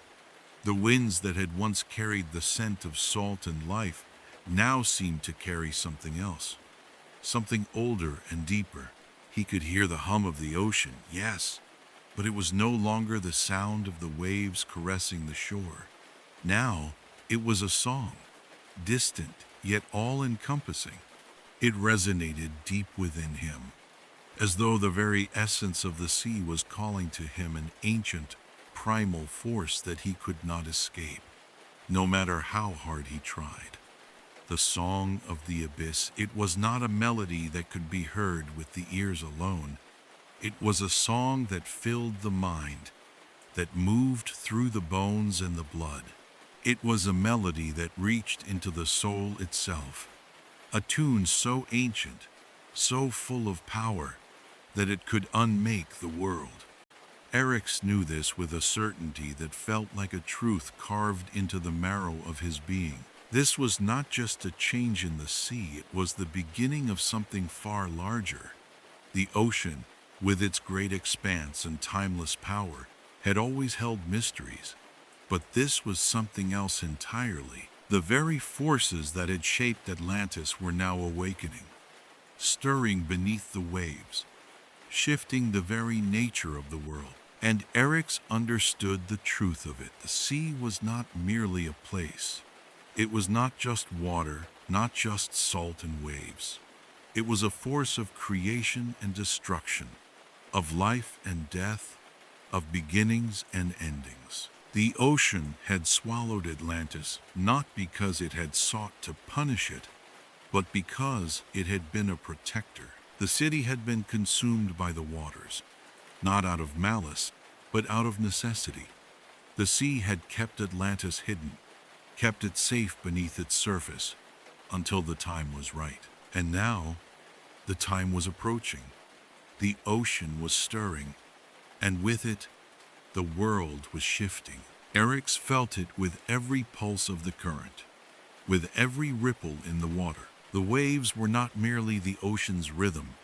They were the breath of a living, sentient being, a consciousness that stretched across time. The tide, once steady, now surged with a new energy, pushing against the boundaries that had once kept it contained. Eric's could sense the change in the deep, beneath the dark veil of the water. The sea was moving, slowly but surely, reshaping the world in ways no one, not even the gods, could have predicted. Atlantis had been a dream, a beautiful vision brought to life by the dreamers, by those who had seen the world as it could be. But even dreams must end, and Eric's knew that the time had come for Atlantis to awaken. The sea had carried it to its resting place, cradled it in its depths, hidden it away. Now, the ocean was calling for the city to rise again. It was not the same city that had once stood proud above the waves. It was something new, something transformed. The ocean had altered it, reshaped it in its own image. The world above the surface had changed, but Atlantis had not been lost. It had simply been waiting. Eric's understood this, even as the sea's song called to him with increasing intensity. It was the call of the abyss, the voice of something ancient, something older than the city itself. It spoke to him not in words, but in feelings, in sensations that rippled through his consciousness like waves. He felt the pull of the ocean, the pull of something far deeper than the world above. The city, once filled with the light of the gods, was now a place of shadow, of quiet waiting, buried beneath the waves. And yet, it was not forgotten. The ocean had not discarded it. It had preserved it, hidden it away, waiting for the moment when the time would come to rise again. The deep waters began to churn more violently now, the currents becoming stronger, more unpredictable. Eric stood on the edge of the submerged city, gazing out into the abyss, his eyes drawn to the dark, swirling waters below. The ocean's song filled the air around him, growing louder with each passing moment, until it was all he could hear, all he could feel. It was the heartbeat of the sea, and it was calling to him. The rhythm of the waves matched the pulse in his chest, the sound vibrating through him, echoing in his bones. For a moment, he felt as though the sea itself was calling him forward, urging him to take the final step. The deep was not a place to be feared. It was a place to be embraced. The ocean had claimed Atlantis, but it had not destroyed it. No, the city had been preserved, hidden away like a secret, waiting for the right time to emerge. And Eryx, the dreamer who had seen too much, was the one to answer the call. But there was more to the song of the abyss than he had realized. The sea's power was not just a force of creation. It was also a force of destruction. Eryx had felt the ocean's fury before, in the storms that had raged across the surface, in the way the waves could rise up to swallow entire fleets, entire cities. The ocean could be merciless, its power overwhelming. And while it had kept Atlantis safe, it was not a kind protector. The sea took, and it gave. It reshaped the world at will, and no one, not even the gods, could stop it. Eryx knew that to awaken Atlantis, to bring the city back from the depths, would not be a simple task. The ocean demanded a price. It was not enough to simply wish for Atlantis to return. The sea required something in return. It would not release the city from its grasp without a sacrifice. And that sacrifice, Eryx knew, would not be one that could be easily made. The ocean was not kind to those who sought to control it. It had no patience for those who thought they could manipulate its power, who believed they could bend it to their will. The sea demanded balance, and it would take as much as it gave. Eryx stood at the edge of the city, the waves crashing against the ruins that had once been the heart of Atlantis. He could feel the power of the ocean rising around him, swirling through the depths, waiting. The time was coming, the time for Atlantis to awaken. But the price, he knew, would be high. The sea song was clear now, and its melody was not one of celebration. It was a song of warning, a reminder that the ocean would take its due. Eryx closed his eyes and took a deep breath, feeling the salt in the air, feeling the pull of the tides. The song of the abyss echoed in his mind, and he understood. The ocean was not a force to be controlled. It was a force to be respected, to be embraced. Atlantis had not been lost. It had merely been waiting for the right moment to rise again. And Eryx, the dreamer, the keeper of the city's forgotten song, would be the one to lead it back into the light. But he would have to make a choice, whether to awaken the city at all, or whether the price of the ocean's power was one that even he could not afford. Eryx stood at the edge of the sunken temple, his gaze fixed on the vast, swirling depths below. The ocean stretched out before him, an endless expanse of shifting blue and green, beckoning him with a promise, an ancient promise that had been whispered to him since the moment he first heard its call. The sea, with all its vastness, seemed to pulse with life, alive with the weight of history, of dreams that had been born beneath its waves. It beckoned him, offering the return of Atlantis, the restoration of the city that had once been the heart of the world. But as Eryx stood there, his heart heavy with the gravity of the moment, he felt the chill of doubt settle in his bones. What would it cost? What price would he have to pay to awaken Atlantis from its eternal slumber? The city that had been swallowed by the sea, hidden away from the world, now called to him with the urgency of a lover's whisper. But that same call was filled with an undercurrent of danger, of warning. The ocean did not give without taking. The sea had claimed Atlantis once, and it would claim again. But this time, Eryx could feel that the cost would be something more something deeper than he had ever imagined. The weight of the choice before him was almost unbearable. He stood at the precipice, looking out over the dark waters, knowing that what he decided now would change everything. It would change the fate of the city, the fate of those who had come before him, and the fate of those who would follow. The sea was waiting. The city was waiting. But was he ready to awaken it? Was he prepared to carry the burden of bringing back a dream that had long since been drowned by the tides? He had always known that Atlantis was a fragile thing.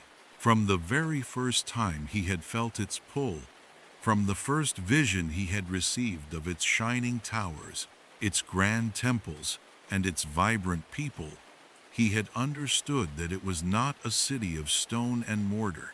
It was a vision, a dream brought to life by the collective hopes of the dreamers.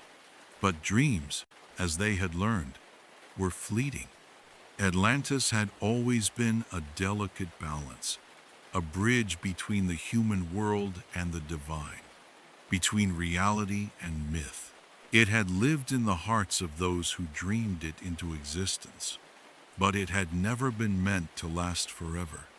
Time was always waiting to claim it, and the sea was its keeper. Now, as he stood before the sunken ruins, Eryx could feel the balance tipping, the fragile line between the waking world and the dream world blurring. The city, once a beacon of life and possibility, had become a myth, a story passed down through generations until it was little more than a whispered legend.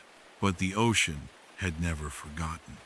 The sea had kept the memory of Atlantis alive beneath its waves, waiting for the moment when the world was ready to remember. That moment, it seemed, had come.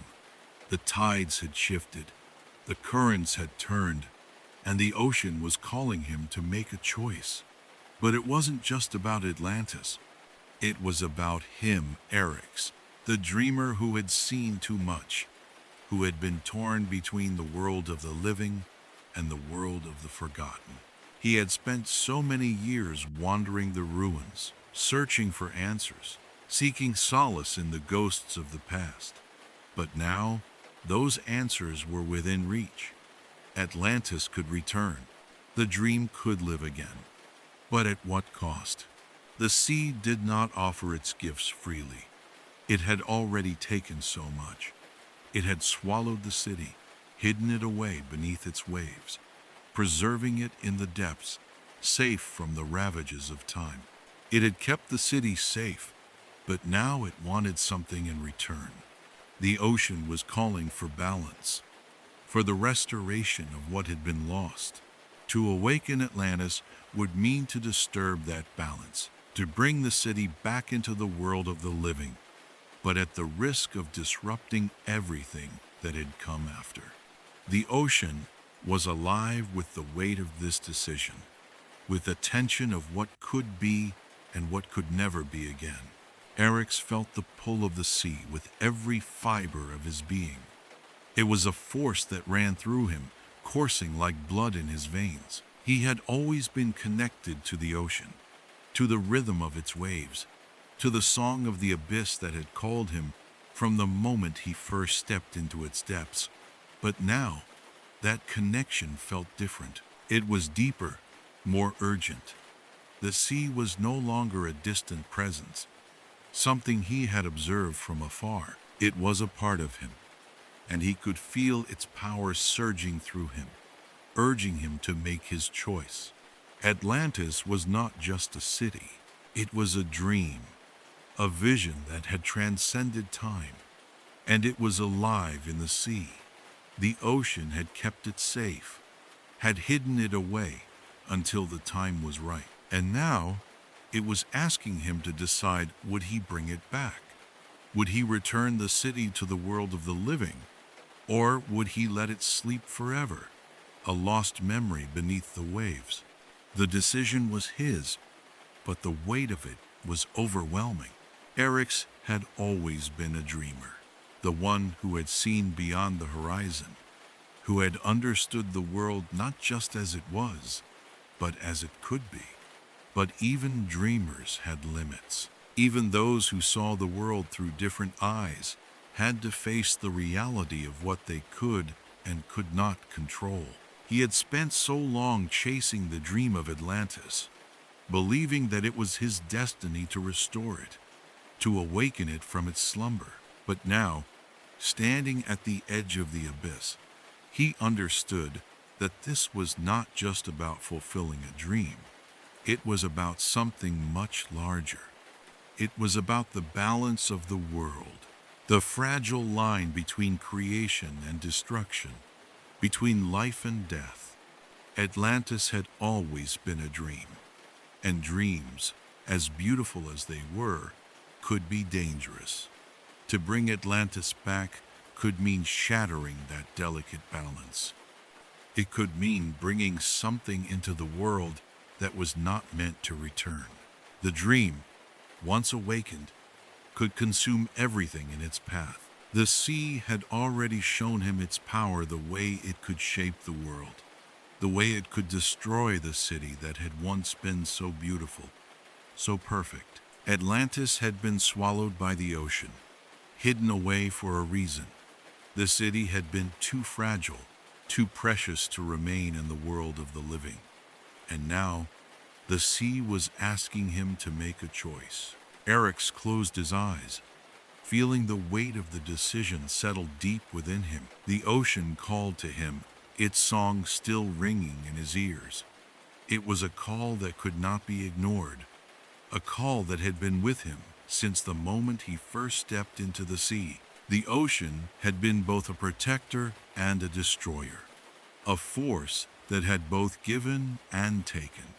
It had kept Atlantis safe, but now it was time to return the city to the world. But at what cost? He knew, deep down, that there was no easy answer. There was no simple path to follow. The sea was both a gift and a curse, a force that could create and destroy with equal ferocity. Atlantis had been a dream, and dreams, as beautiful as they were, had a way of slipping away, of fading into the past, into the forgotten corners of time. Eric's took one final look at the dark waters, the abyss below, and made his choice. He knew that he could not undo the past. He could not bring Atlantis back without consequences. But he also knew that some dreams were too powerful to remain hidden forever. The ocean had called to him, and now he would answer. Whether the city would rise to meet him, or whether the sea would claim him as it had claimed so many before, was a question he could not answer. But he would step into the waters, and he would face the consequences, whatever they may be. Atlantis would awaken, for better or for worse, and Eric's would be the one to lead it back into the world, no matter the cost. The dreamers had gathered, silent shadows now, their presence lingering in the air like the faintest echoes of a world long past. But in their stillness, their unity was undeniable. One by one, they emerged from the depths of the ocean, not as flesh and blood, but as whispers and memories, specters that had once walked the shores of Atlantis, their voices intertwined with the very fabric of the city. They had returned to the place where it all began, standing together, their song rising in harmony with the rising tide. The air around them trembled with the power of their song. It was not a song of sorrow, nor of joy, but one of awakening, a call that resonated deep in the heart of the world. Their voices, once soft and scattered, grew louder, rising as one, like a single note played across time. The song of the dreamers filled the ocean, mingling with the water's rhythmic pulse, until it became a part of the sea itself, a melody so ancient it could be felt in the very bones of the earth. It was a sound that echoed through the currents, deep into the abyss, reverberating against the walls of the sunken city, stirring the forgotten ruins with a force that could not be ignored. And there, standing at the edge of the temple's broken remnants, Eric stepped forward. The weight of his decision was heavy upon his shoulders, pressing down on him with an intensity he had never known. He had walked the line between two worlds for so long, torn between the past and the future, between the waking world and the realm of dreams. But now, as the dreamer's song swelled around him, he knew the time had come. The choice he had made was not one he could take back, but it was a choice that had been forged in the deepest corners of his heart. Atlantis had been hidden beneath the waves for too long. The dream that had once been alive had faded into myth, into legend. But the time had come for it to rise once more. The sea, as if sensing his resolve, seemed to stir in response. The waters around Eric's rippled and parted, as though the ocean itself was acknowledging his choice, granting him passage into the very heart of Atlantis. He stood on the edge of the abyss, the depths calling to him with the weight of 1,000 unspoken promises. He had seen the city, the dream, in his visions. He had felt it, alive within him, pulsing in time with the rhythm of the ocean. Now, the time had come to make it real again. But the sea, ever capricious, had its own rhythm, its own heartbeat. It would not give without taking, and Eric's understood this more than anyone. He had felt the ocean's hunger, its desire to reshape reality. But now, the time for waiting was over. The city had been hidden, preserved beneath the waves, and Eric's would be the one to awaken it. The whispers of the past swirled around him, the voices of the dreamers singing in harmony with the ocean's song. Theirs was not a call of desperation, but of purpose. It was as if they had always known that this moment would come, that the time would arrive when the city would rise again, when the dreamers would return to breathe life into the ruins. Eric's could feel their presence in the very air around him, in the water that lapped at his feet, in the wind that blew softly across the ruins of the temple. They were with him, their voices rising, joining the song of the ocean, their unified chorus carrying the weight of centuries of hope, of belief, of dreams. He closed his eyes for a moment, drawing in a deep, steadying breath.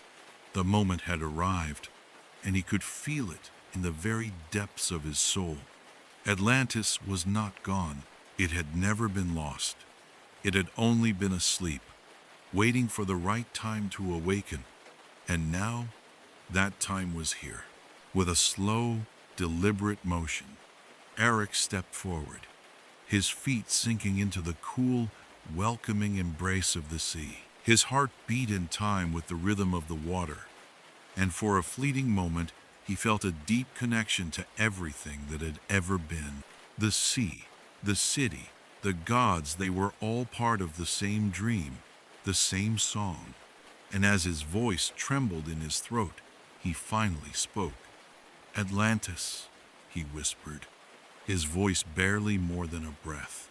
"It is time to wake." The words hung in the air, the power of them rippling through the ocean. The sea seemed to respond, the waves shifting, swelling as if to carry the weight of his call. There was a moment of stillness, an eerie silence that stretched out, as though the world itself was holding its breath. The dreamer's song faded into the background, and for a brief, heart-stopping moment, it felt as though time had frozen. And then, the sea began to move. At first, it was subtle, a gentle shift in the currents, a ripple across the surface of the water. But as Eric stood there, his gaze fixed on the depths, he could feel the city stirring beneath him. The ocean was alive with movement, its currents shifting, pulling the waters in new directions. The waves surged around him, lifting and falling with a rhythm that seemed to match the pounding of his heart. The sea was no longer a passive force. It was active, it was alive, and it was responding to the call. Atlantis was waking. He could feel it in his bones, the pull of the city rising, breaking free from the sea's embrace. The ocean parted before him, revealing glimpses of the ruins beneath the water, the broken columns, the shattered statues, all bathed in the soft, ethereal glow of the moonlight filtering through the waves. The city, once lost, was emerging from the depths, its long-forgotten streets beginning to shimmer with the light of a world that had been left behind. It was as if the very earth was shifting, realigning itself with the rhythm of the dream. Eric's could see the shapes of the temples, the outlines of the towers, the faintest glimmers of a city that had been preserved beneath the surface, waiting for this moment.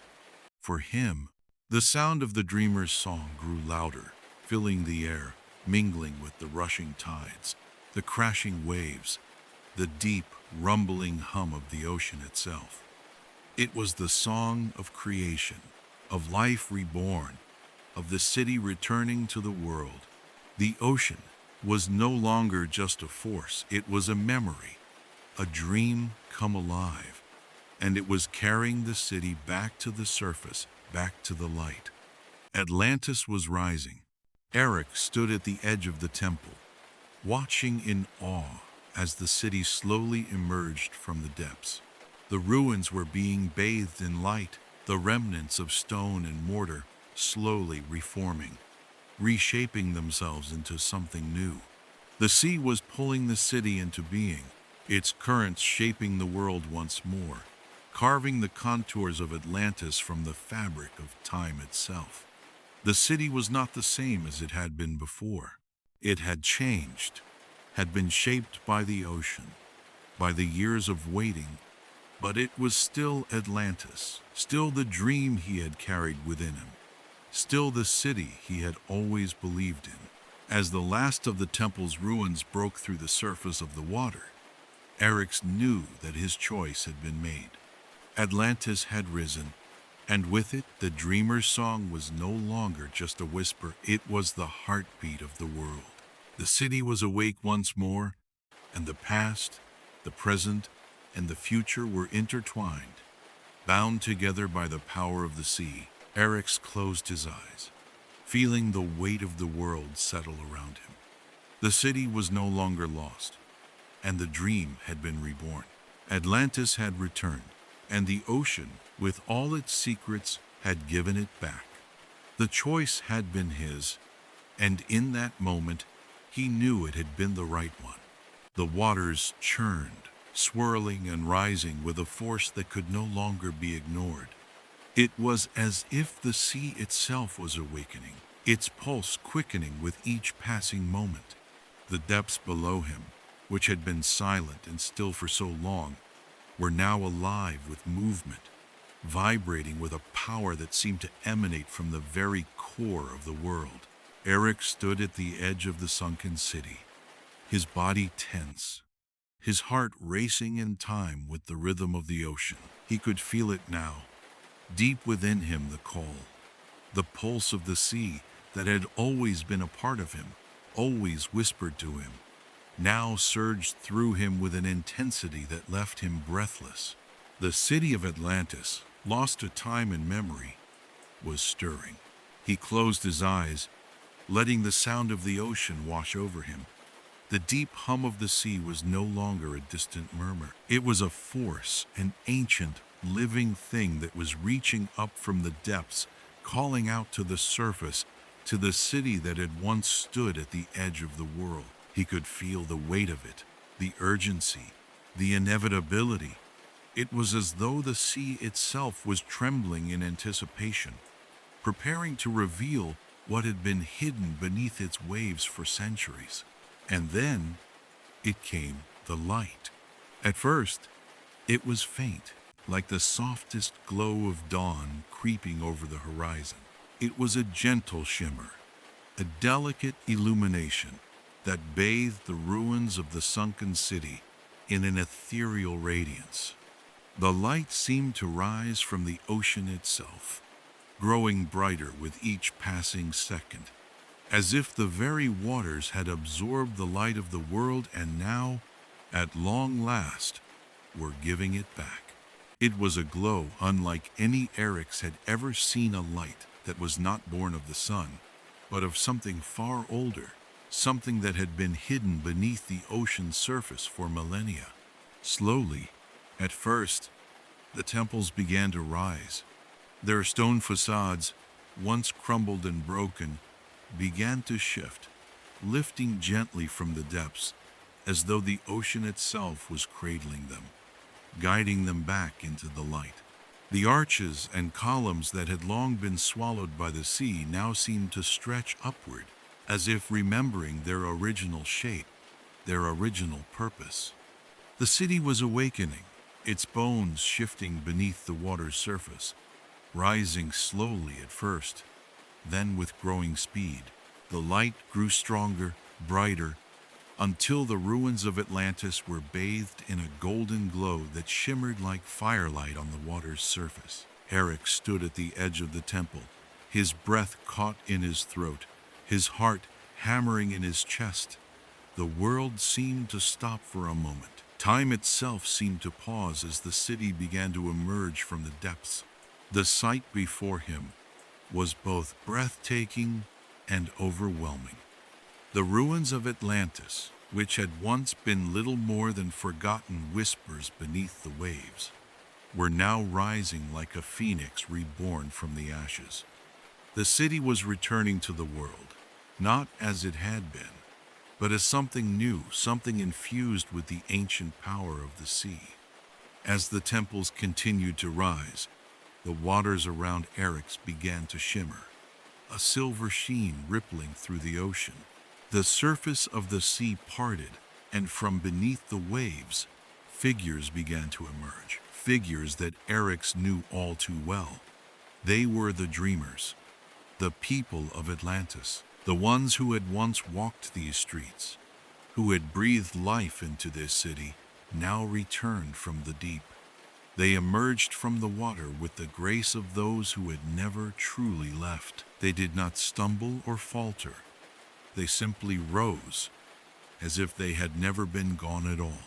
The dreamers reappeared, their forms radiant in the golden light, their faces serene yet filled with a deep, quiet joy. It was as though they had simply been waiting for this moment, waiting for the city to rise, for the time to come when they could return. And return they did, as though they had never been lost, as though the ocean had never claimed them. Eric's watched in awe as they emerged, their movements fluid, their expressions peaceful, as if the years spent beneath the waves had not aged them, had not diminished their spirit. They were the heart of Atlantis, and now they were its soul. The first of the dreamers stepped forward, their eyes meeting Eric's. He felt a deep, inexplicable connection, as though the very air around him was thick with their presence. They were here, not as ghosts or shadows, but as living, breathing people, as if the ocean had simply kept them safe, kept them in the deep until the moment was right for them to return. Their faces were familiar. Some were men and women he had seen in his dreams. Some were strangers, though their presence felt like a long-lost memory. The sea had kept them, and now it had released them, bringing them back to the world. Eric took a step forward, his feet sinking into the wet earth, his eyes never leaving the dreamers.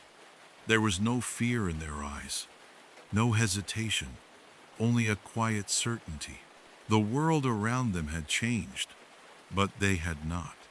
They had always been here, beneath the surface, waiting for the moment when Atlantis would awaken.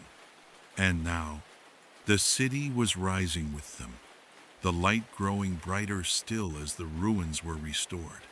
Stone by stone, column by column, As the dreamers continued to emerge from the waters, Eryx felt the weight of the moment settle upon him. This was not just the return of a city, it was the return of a dream, the restoration of something that had been lost, buried beneath time and the ocean's depths.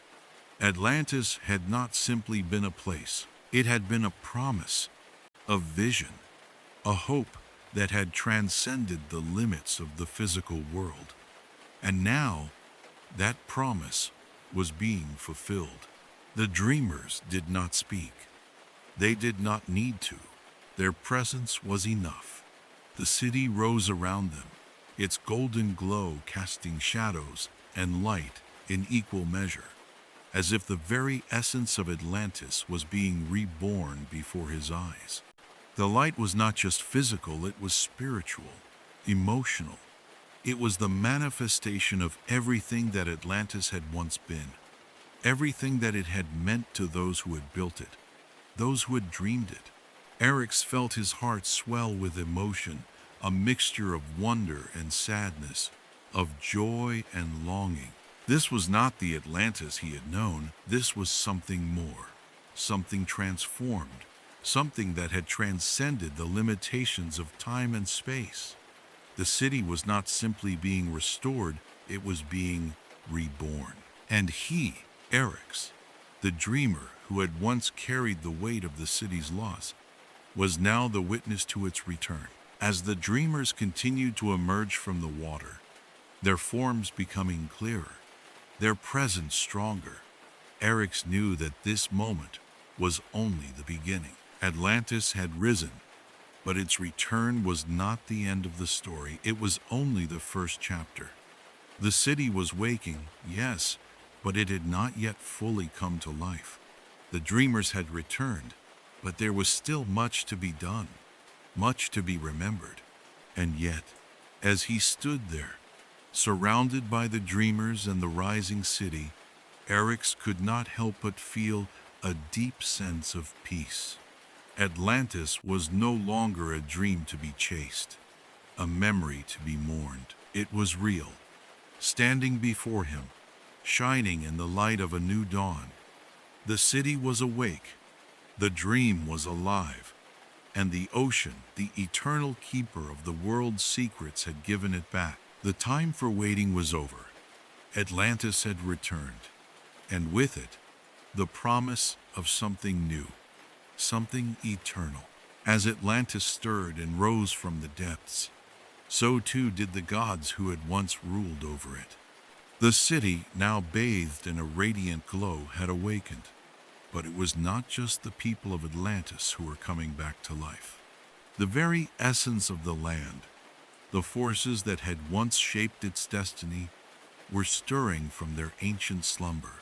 The gods, those divine beings who had watched over Atlantis from the shadows of myth, had been slumbering beneath the waves, hidden away in the depths of the ocean, where time flowed differently, where even the gods themselves were bound by the rhythm of the tides. But now, as the city rose, the gods rose with it. From the heart of the ocean, they emerged slowly, deliberately, as though they had been waiting for this moment for an eternity.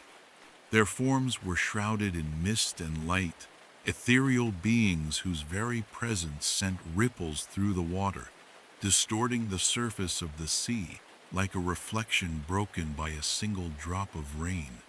The water around them seemed to part, not from force, but from respect, as though the ocean itself was acknowledging their return, making way for their mighty presence. They rose from the depths like kings reclaiming their thrones, their forms powerful and ancient, shaped by the currents of the deep. Their eyes glimmered with the weight of millennia, and their voices, though unspoken, echoed through the air like a thunderclap, stirring the very atmosphere with their presence. The people of Atlantis gathered, their voices raised in awe and reverence, for they knew what these gods represented. These were the divine rulers of their city, the ones who had once shaped its fate, the ones who had given life to the dream, The people had worshipped them, had built their temples and monuments in their honor. And now, as the gods reappeared from the sea, it felt as though the city was whole once more. The people rejoiced, their spirits lifted by the sight of their gods returning. There was joy in the streets, music in the air, and laughter that echoed through the city's once barren ruins. But as much as they celebrated, Eric stood apart, his heart heavy with a knowledge that none of them shared. He had seen the gods in his dreams, had felt their power course through him like a river, and he knew that their return came with a price that would be paid not just by Atlantis, but by the very fabric of the world itself. For the gods were not benevolent rulers. They were not the gentle protectors that the people of Atlantis had long believed them to be. No, the gods were the keepers of the tides, the masters of both creation and destruction. They were the ones who had shaped the world, the ones who had given birth to Atlantis, but they were also the ones who could undo it, who could sweep it from existence with a single wave of their hands. The gods had always been a force of nature, unpredictable, untamable, as wild as the ocean itself. As Eric stood there, watching the gods rise from the water, he felt the weight of their power pressing down on him. The people cheered, their faces radiant with joy. But Eric saw through the veil of celebration. He saw the truth behind the gods' return. Their power was not to be taken lightly. The ocean had kept them at bay for so long, but now, as Atlantis awoke, the balance had shifted. The gods were returning not to bless the city, but to reclaim it, to reassert their dominion over a world that had forgotten them. He could feel it now. Deep within him, the tremor in the air, the subtle shift in the tides. The gods were here, and with their return, the world would change. The city of Atlantis, though beautiful and alive once more, was now a pawn in a game much larger than its people could comprehend. The gods had come to reclaim their dominion, to reshape the world as they saw fit. And Eryx knew that nothing, not even the dreams of the people, would be left untouched by their power. The gods rose higher now, their forms towering over the city, their eyes burning with the intensity of the ocean's depths. Their voices were like the crashing of waves against the shore, their words like the roaring of storms. They spoke not to the people, but to the city itself, as though they were speaking to the very soul of Atlantis, reminding it of its origins, of the forces that had shaped it. The earth trembled beneath their feet, the sky darkened, and the sea roared in response to their call. The gods were back, and they were not here to be revered quietly. They were here to rule. Eryx could feel the tension building, the weight of their presence pressing down on him.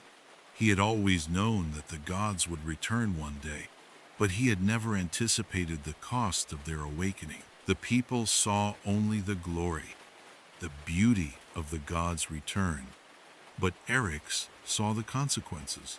The gods were not here to merely restore Atlantis. They were here to impose their will upon it, to reclaim what had been lost, and to reshape it in their image. The dream that had been Atlantis, the vision of harmony and peace, would be swallowed by the gods' insatiable hunger for power.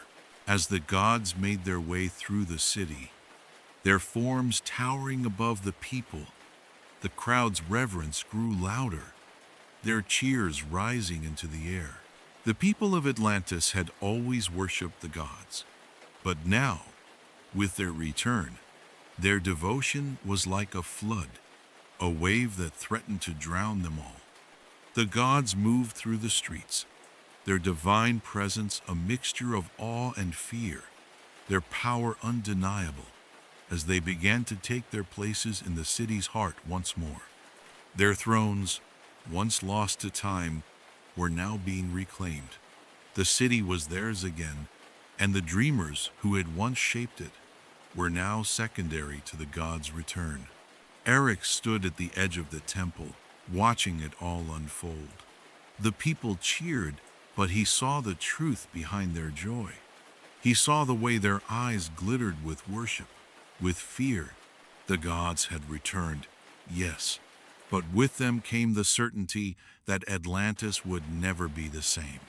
The dream that had once been a beacon of hope, of possibility, was now caught in the grip of divine power. Eryx knew that nothing in the world could stand against the will of the gods, not even the dreams of the people. He had been the first to dream of Atlantis, the first to see the city as it could be. But now, as the gods claimed their thrones and the city swelled with their return, Eryx felt the weight of his own decisions pressing down on him. He had called them back, had awakened them from their slumber. But at what cost? The gods had always been more than mere rulers. They were forces of nature. And now, with their return, the world would be reshaped once more. The dreamers who had once shaped Atlantis would no longer have the same place in its future. The gods would rule, and Atlantis would bend to their will. Eryx's heart grew heavy as the gods stood, powerful and eternal, at the center of the city. Their return marked the end of an era, the end of the dream that had once been Atlantis. He had brought them back, but in doing so, he had sealed the fate of the city and its people. Atlantis would never be the same, and neither would he. The gods had returned, and with them came the promise of change, change that would either renew the city or consume it entirely. Eryx stood there, at the edge of the sunken temple, feeling the weight of the gods' power pressing down on him, knowing that the world would never be the same again. The return of the gods had come, and with it, the dawn of a new era for Atlantis. But whether it would be an era of renewal or destruction, Eryx could not yet tell. All he knew was that the dream had ended, and the gods had returned to shape the world once more. The gods, in all their ancient glory, were not content to remain in the shadows of their sunken home beneath the waves. For centuries, they had slumbered, their power dormant, their dominion forgotten by the world above. But now, as they rose from the depths, their eyes alight with the fierce fire of divinity, they saw the world differently. They saw Atlantis, their beloved city, not as the broken, sunken ruin it had become, but as the jewel it once was, a kingdom of gods and men, full of light and beauty, power and promise. And in that vision, they saw a world ripe for remaking. They would restore Atlantis to its former glory, raise it once more to the surface, and with it, claim their rightful place as rulers of the earth and sea. But the world had changed in their absence. The ocean had changed. The gods had expected the sea to answer their call, to part before them as it once had when they had ruled over the city. But something had shifted. The deep, once so accommodating, now felt foreign to them, hostile, as if it had developed a mind of its own. The waters churned and seethed beneath the surface, as though the ocean itself was aware of the gods' return and resented the disturbance. The gods had awakened the very force that had cradled their city for so long, and now that same force seemed to be rising up against them. The sea was no longer their ally. It was an angry, untamed beast, and the gods had underestimated the power it now held. At first, the ocean merely whispered its discontent, a soft, uneasy ripple running through the waves. But as the gods stood in the heart of the city, their eyes fixed on the horizon, the water began to rise, slowly at first, like a storm building in the distance. But as the gods attempted to claim the city, to restore their power and reign over the mortal world, the sea began to react more violently. The calm, rhythmic pulse of the tides shifted into something far darker. The ocean, which had once been their domain, now thrashed and roared, furious at the disturbance of its long-held slumber.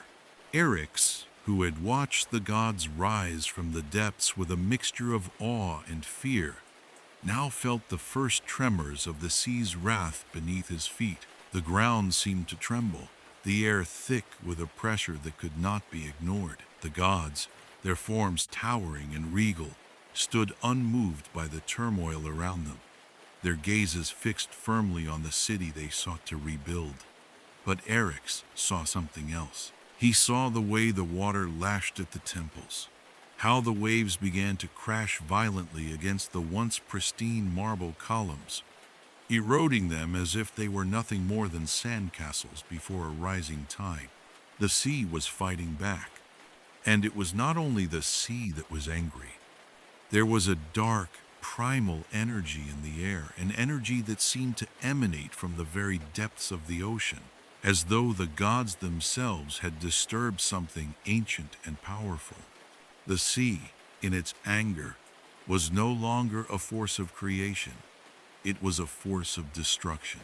Eryx felt it in the pit of his stomach, the gnawing certainty that the gods, despite their power, had made a fatal mistake. The ocean had kept Atlantis hidden for centuries, protecting it from the ravages of time, from the decay that had overtaken the world above. But now, as the gods sought to rise once more, the sea seemed to resent the return of those who had once ruled it. It felt like an insult, a violation of the natural order.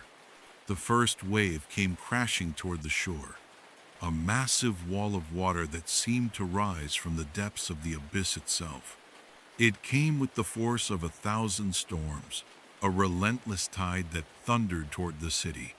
The dreamers, still standing at the edge of the ruins, watched in stunned silence as the water crashed against the temples, sending columns crumbling into the sea. The water rose higher and higher, swallowing whole sections of the city, dragging the ruins back into the deep. Eryx could feel the ocean's power, its fury, as it surged forward, unstoppable and relentless. The gods, for all their might, stood firm, their eyes narrowed with the certainty of their supremacy. But even they, with all their divine power, could not ignore the sheer magnitude of the force that was rising up against them. The ocean, once their partner, was now their adversary, and it was far more powerful than they had imagined. With every crash of the waves, Atlantis seemed to sink further back into the abyss, its light dimming as the ocean's fury began to tear the city apart. The once grand halls, the temples to the gods, were now being consumed by the water, their foundations crumbling under the weight of the sea's anger. The city, which had once stood as a symbol of divine creation, was now being swallowed whole, as if the very fabric of time itself was unraveling before their eyes. Eryx could see the gods' faces now, their expressions shifting from the triumph of their return to something darker, more uncertain. They had come to reclaim their world, but the sea was not willing to surrender it so easily. The gods had returned expecting to rule, to reshape the world in their image. But the ocean had its own plans. The gods had awoken something they did not fully understand, something far older and more powerful than their divinity. Eryx knew that the sea was not a force to be controlled. It was not a servant, not something that could be tamed by the will of any god. No matter how ancient or powerful, the ocean was a living thing, older than the gods themselves, and it would not be commanded. It could be a protector, a guardian, but it could also be a destroyer. And now, As the waters rose higher and higher, as the city of Atlantis was torn apart by the waves, Eryx realized the truth: the gods had miscalculated. They had come to restore Atlantis, to reclaim it as their own. But in doing so, they had awoken the wrath of the very force that had once kept it safe. The sea continued to rage, and with each crashing wave, it tore the city further apart. The gods, for all their power, could only watch as their world was swallowed by the very force they had once ruled. Eryx stood alone, his heart heavy with the weight of what had been lost. The dream of Atlantis, the vision of peace and harmony, had been destroyed not by time, but by the gods' own hubris. Atlantis, once the shining jewel of the world, was now little more than a memory, a shadow beneath the waves. The ocean had taken it back, claimed it as its own, and in doing so, it had erased the dream the gods had once built. The city would not rise again. The gods would not return to their thrones. Atlantis was gone, swallowed by the tides, and no force in the world could bring it back. As the waves continued to crash, as the water surged higher, Eryx knew that the reckoning of the sea was not just the end of a city, it was the end of an era. The gods had been dethroned, their power shattered, and the world would never be the same again. Atlantis had fallen, and with it, the dream that had once burned so brightly. The sea had reclaimed what had once been its own, and now there was nothing left but the echoes of the past, fading into the depths of the ocean. And so Atlantis returns to the depths, its secrets safe beneath the waves. But we, the dreamers, will remember. For maybe Atlantis was never lost at all, it was simply asleep, waiting for us to remember. And now, as the echoes fade, we turn to you, the ones who listen. What will you do with the memory of Atlantis? Will you keep the dream alive? Like, comment, and subscribe, and stay tuned for the next chapter in this story. Atlantis is not finished. It never was.